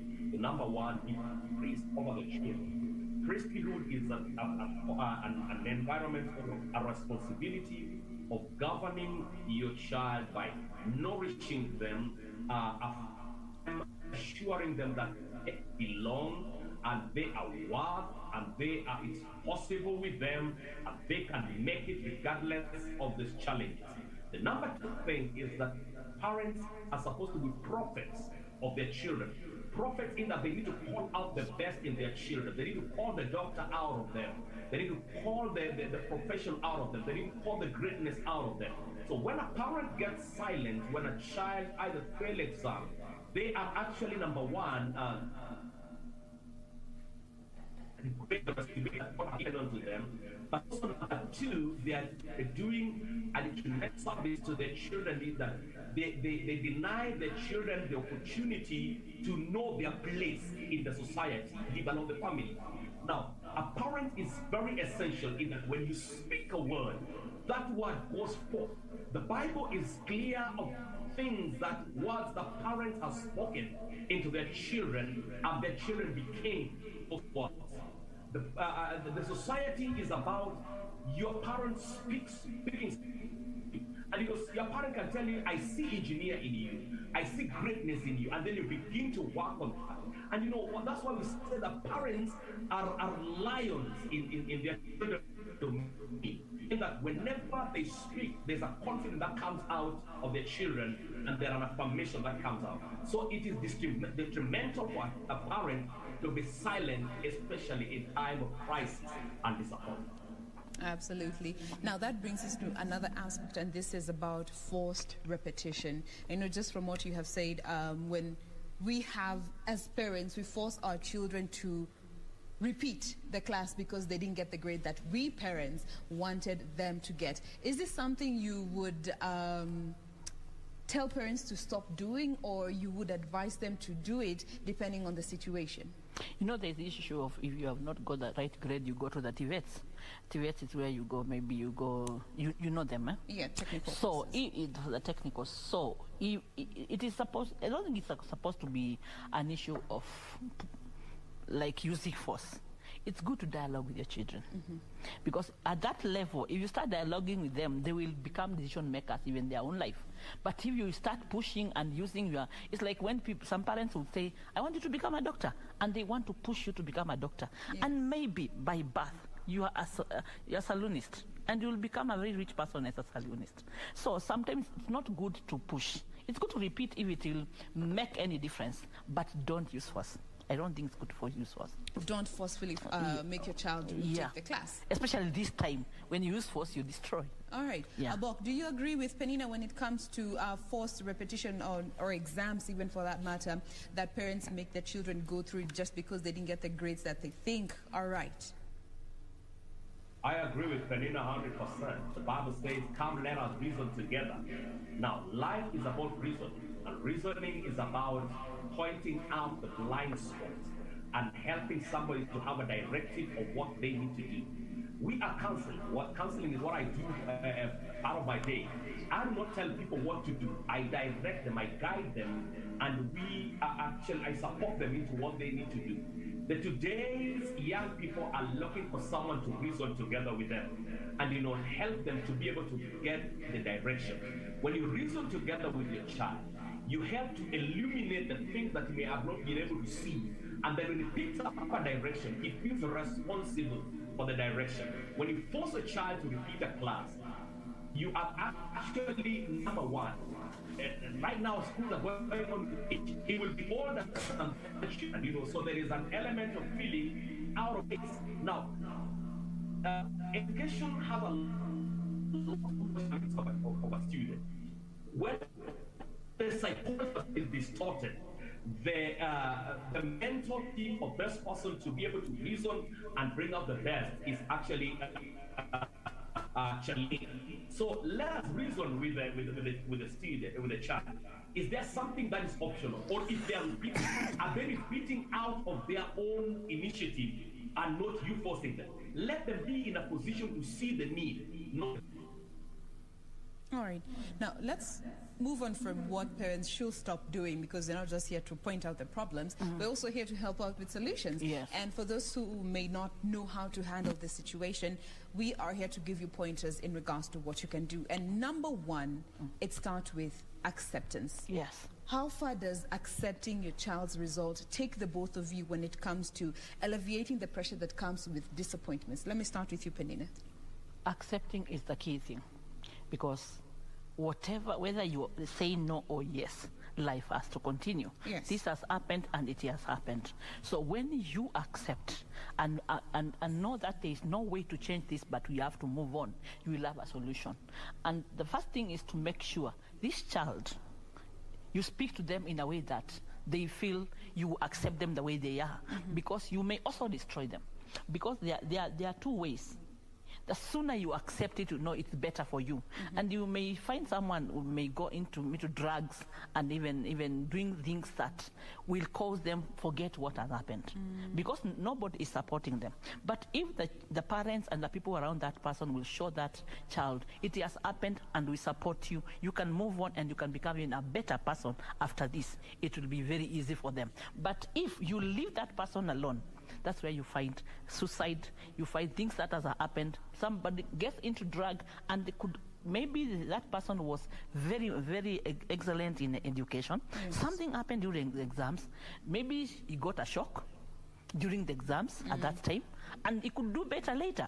So if you destroy them because of your expectation as a parent and expectation in the society, you destroy your child. And this is your property. It is yours. So it is you to preserve. All right. Yes, so acceptance is very key. All right. Abok, looking at the aspect of acceptance, and especially from a psychological standing, what consequences does just acceptance being the first step has, and especially looking towards the good of the child?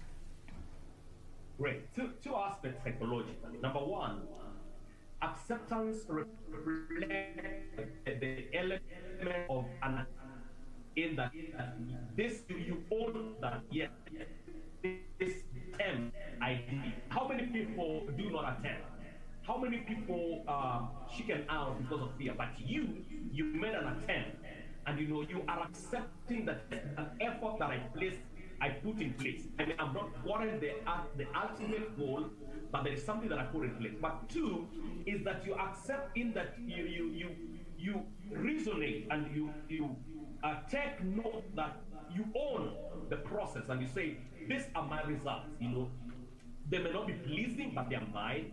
They may not be lucrative, but they are mine. They may not be the standard that but they are mine. And if they are mine, what can I be able to do with them? Because it is out of acceptance that now you get to adjust.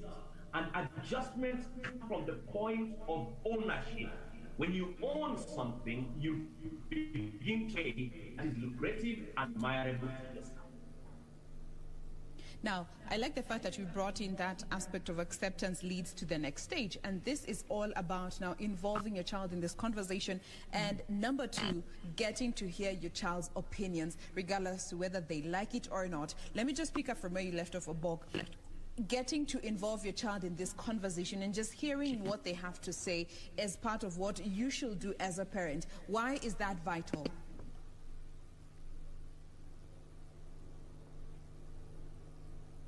It's different to involve child on the process because they should understand where it pinch most. Now, being of disappointment felt by the child more than the parent, as much as the parent may actually think the feeling, but the student feels it more. And both of them, they get to craft the means and the ways and the know-how on how to actually be able to make it better.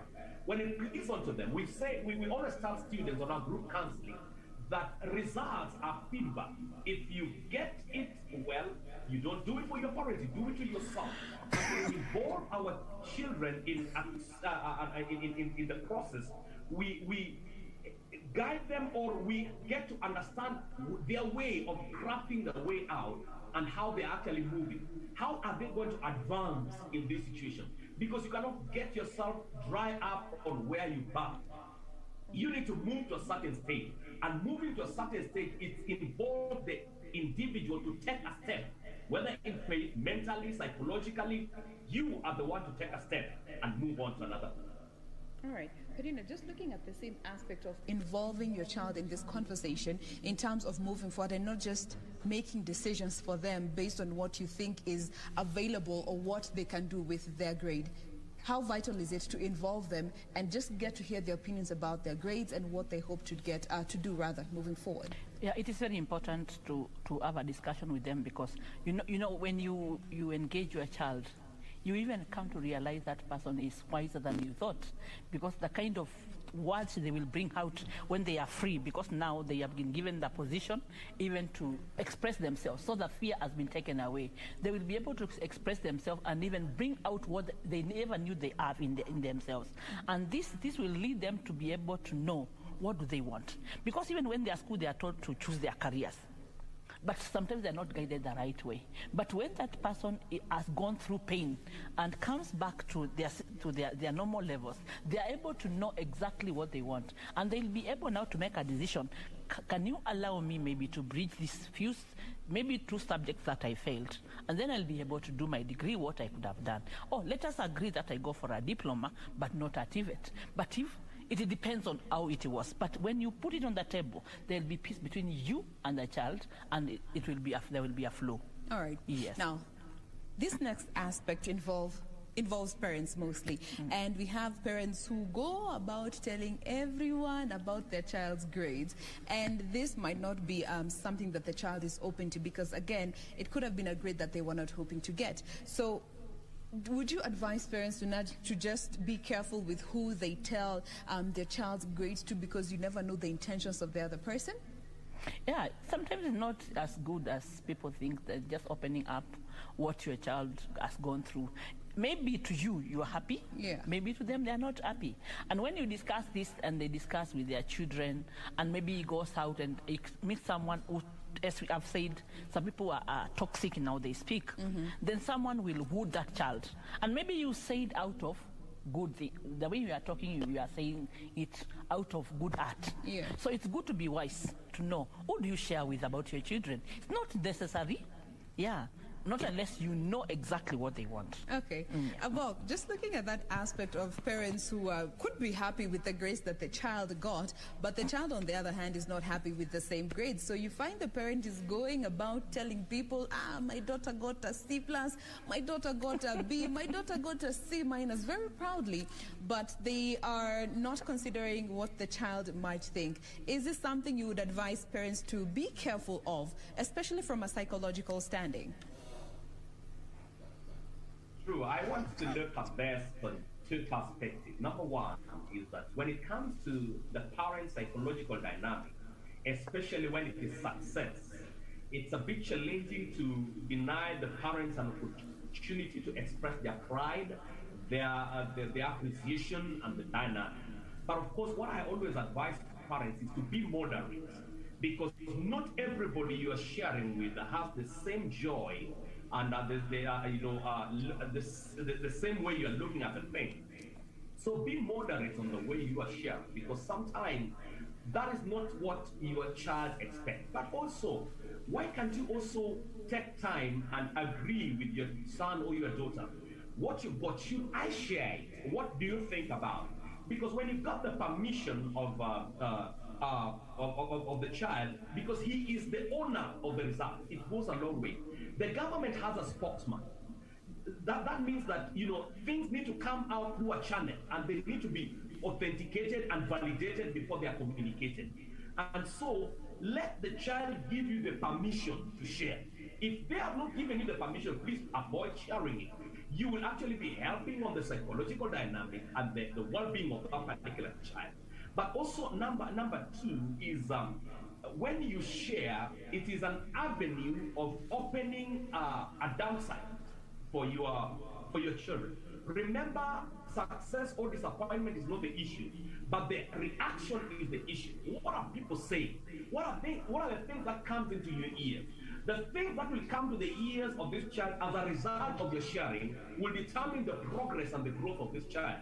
So it is important to not open that avenue so that it doesn't open a window that will be very challenging to control some of the dynamics that will come in as a result.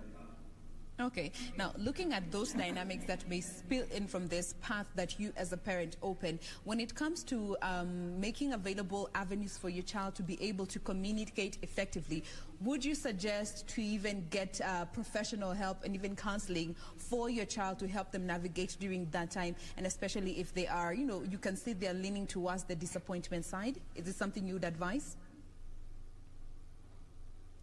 I would advise professional counseling, because sometimes some of these things are psychological. And Jane, I deal with a lot of issues of mental health.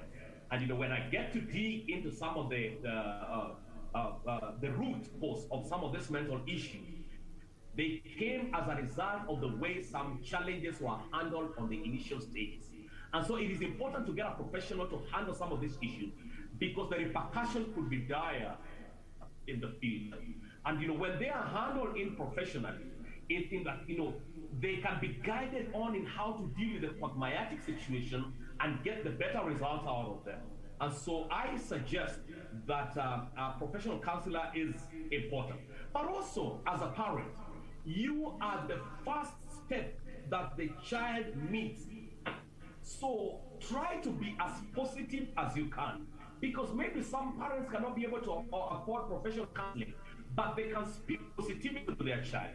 Because every time positive walking, there is an element of towards positivity. All right. Penina, you say on that, as a parent, getting to a point where you accept that there's only so much that I can do for my child. Maybe at this point, I should get them some professional help. Is that an avenue or a path that you would advise parents to consider when it comes to helping their children post-exam stress? Yeah. It is very important if you feel that the way you address your child, you are not accessing that child, and maybe you are not giving the solution. You may get professional, or you may get someone who is close. Could be the pastor, could be the youth pastor in their church. But someone the child trusts? Someone that the child trusts. Maybe you may take them to a professional psychologist, then they will fear even to express themselves. But if you get someone that they trust and you see they are close to, they'll be able to open up. Okay. Yes. Now, when it comes to helping your child move forward and making a plan together and just looking at the available options, at how soon do you think parents should start looking at this option? Just looking at that space after you've gotten the results, how soon would you advise parents to start looking at available options for the child with the grade that they have gotten? And immediately after the exam, the parent also gets struck, and they are also disappointed. Yes. So it's the first thing the parent must overcome their own disappointment and accept to be able to help their children. Now, immediately, I don't think there's need to take long because you don't know what action the child may take. The first thing is to bring a close person. It's a relative, because children always have someone close in the family that they trust. That you can be able to identify such a person to be the first person to use. Yes. All right. Now, when it comes to just reassuring your child, and let me just get your opinions on this, Abok, the role that reassurance plays from the parent, especially the role that just you as a parent reassuring your child has to do, and especially looking at the fact that you have a critical role to remind them that this is just a grade and it doesn't really determine or predict or give a future that has been cast on stone. Your parent as a reassurer for your child. Very important to reassure the child, because on the pressure they have anxiety. Anxiety is. All right, we seem to have lost Abok there, but we'll be getting back with him as we draw nearing to the close of this conversation. But let me just come to you, Penina. You know, as a parent, understanding that you have a very critical role in reassuring your child, and especially with the fact that the grade that they have gotten does not mean that their future is cast on this particular stone. Yeah, grades are just grades, and you can get other grades later, even better than that. So the most important thing as a parent, if it's my position as a parent, is to show this child that this is not the end of the road. We can get something better. So we need to sit down and agree. Do you need to repeat? Do you need to go for this or this or this? And then on a mutual ground, it will be very easy, and the child will have accepted, and it will be very easy even for them to be very happy, even if there are two or one of them. You know, you may having two candidates at the same time. Yes. But let's say it's one. If you have overcome that and you have been able to sit down, agree together, and say this is the way to move on, that child will be able to even help others. Okay. Yes. Now, as we close this conversation, I see Kezia here on Twitter saying, parents need to stop lying to their children that they passed all the classes that they had. And I'm sure most of us have gotten to hear these stories. You know, our parents never failed. They need to start painting a realistic picture to our children about results. What do you have to say about this? You know, parents who have painted a very picture-perfect experience in their time when they were in that age. Yeah, people that doesn't like to say the truth, but it's good to speak the truth. If you find even they are done better than what you did, congratulate them. I'll tell them that you did better than I did, and I accept this. So what you can be able to do better, I'll support you to do this. But now saying lies is not good. Okay. But it happens. It happens. All right. I also see Linda saying parents should also normalize allowing their children to choose their own path. Yeah. If they want to go to college, let them go to college. If they want to start working, let them work. Si lazima kila mtu apitie college just because you did or because society dictates that. And I'm told Abok is back with us online. And maybe Abok, you could respond to this. Parents allowing their children to either seek employment immediately after high school or go to college. Allow them to do that and just not force them to do what they think they should do because society says so. Allowing children to do what they want to do after college, if I get you right?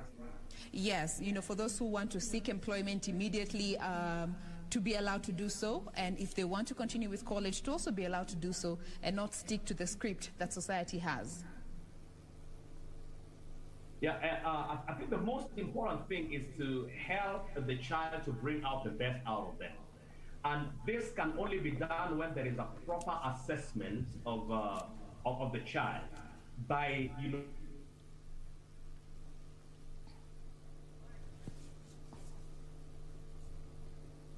All right, ni kama simu ya Boki imekataa tumalize show na yeye, but nonetheless, we've actually come to the end of the program. But as we close this conversation, Penina, maybe your closing remarks to our youngsters who are watching us this morning, the parents who have children who sat for either the KCP or KCSE exams, and just understanding that they have to work together to help the child move forward. What would you tell them? Yeah, this is my final remarks to the parents.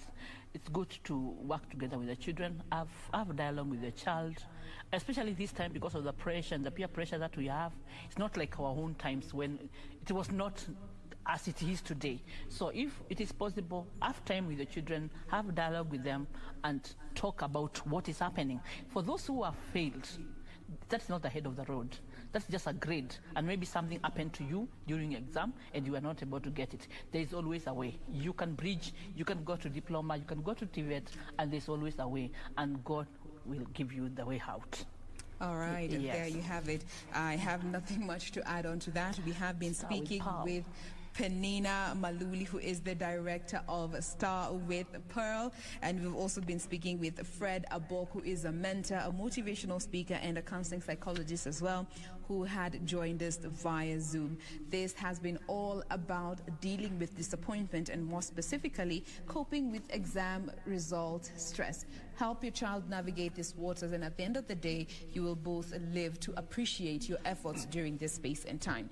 On behalf of the Good Morning Kenya crew, we want to wish you a lovely day ahead. You enjoy the rest of your viewing. Be sure to join us again tomorrow morning right here on KBC for another fantastic edition of Good Morning Kenya. My name is Jen Wambui. Have a lovely day.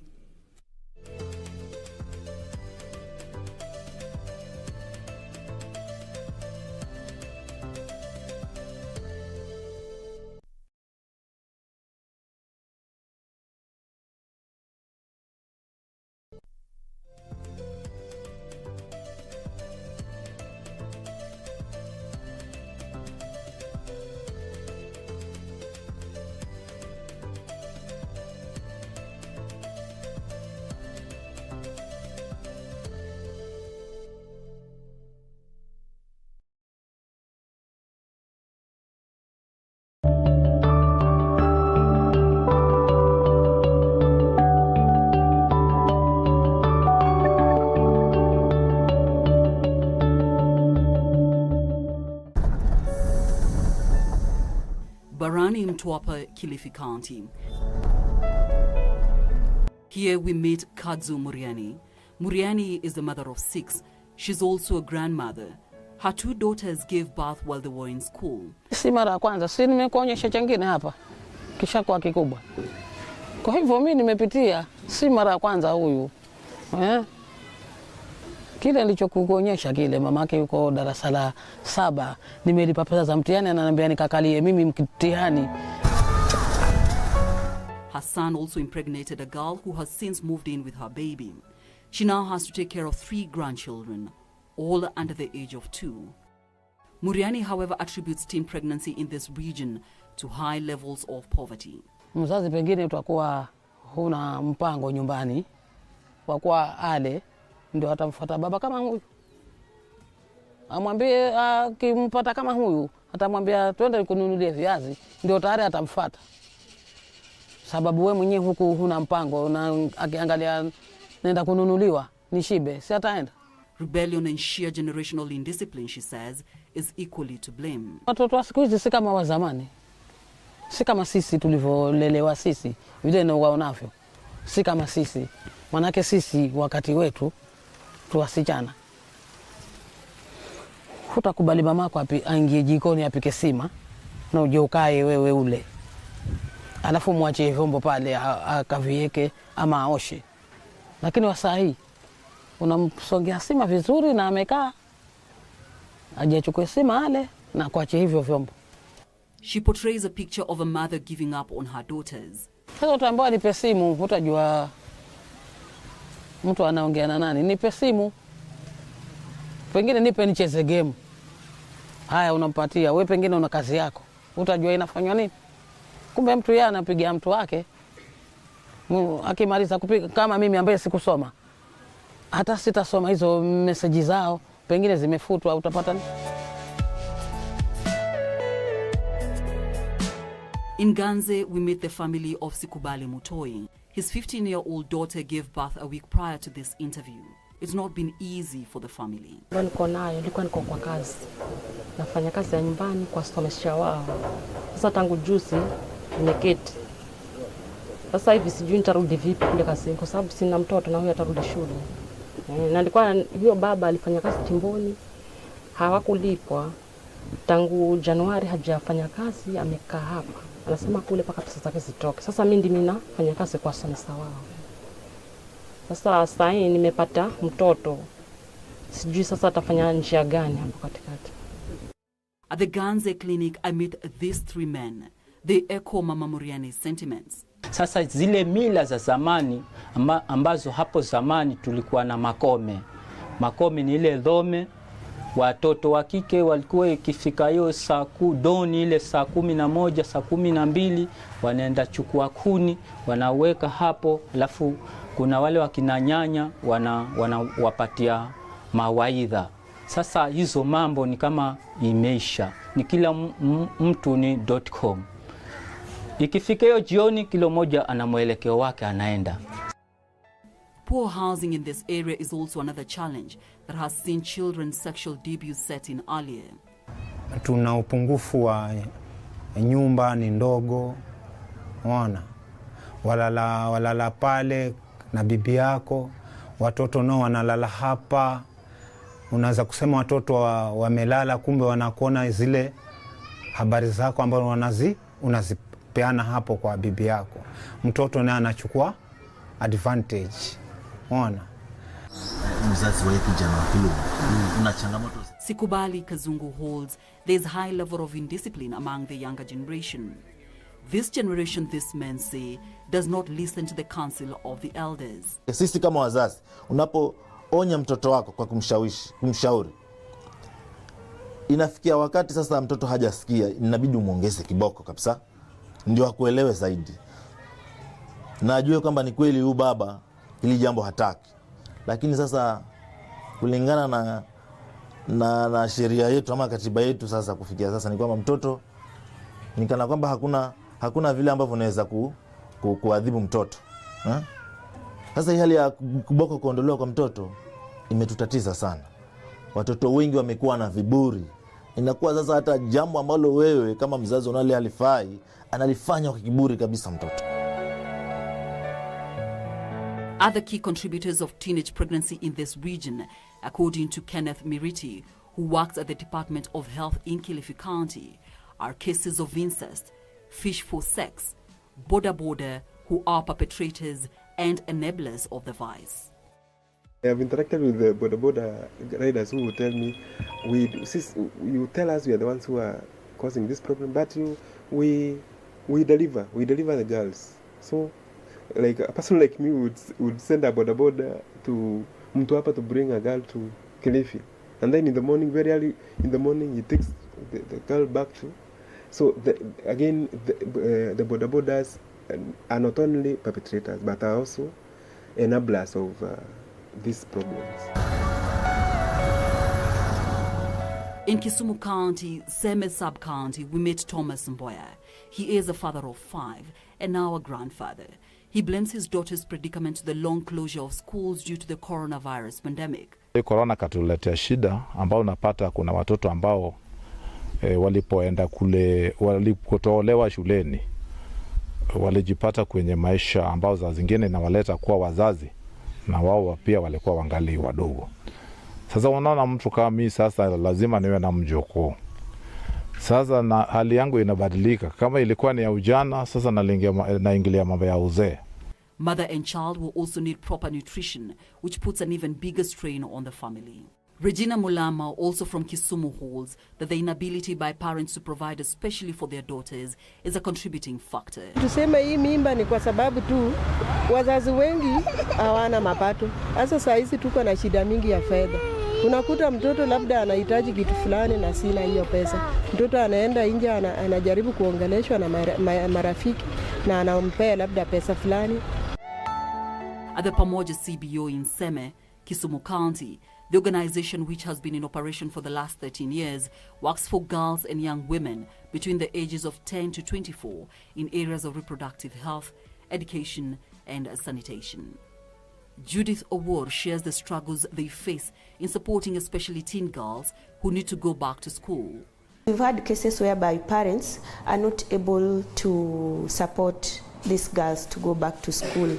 And as an organization, there is nothing we can now be able to do other than just advocating for girls who are pregnant to go back to school, but with the parent part. Who is going to take care of the child? It is the parent's responsibility to now pick the part of being the mother to this child while her child is going back to school. So most of the parents find this difficult.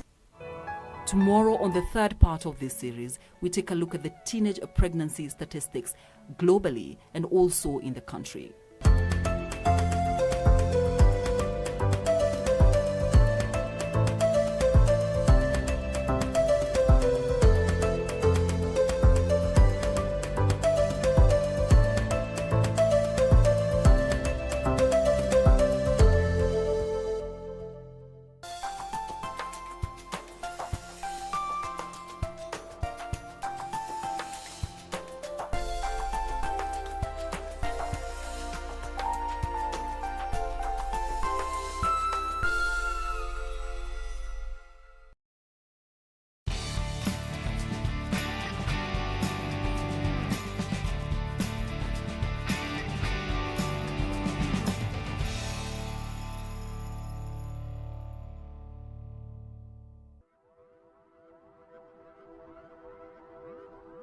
These are the humble beginnings he grew up in, as depicted in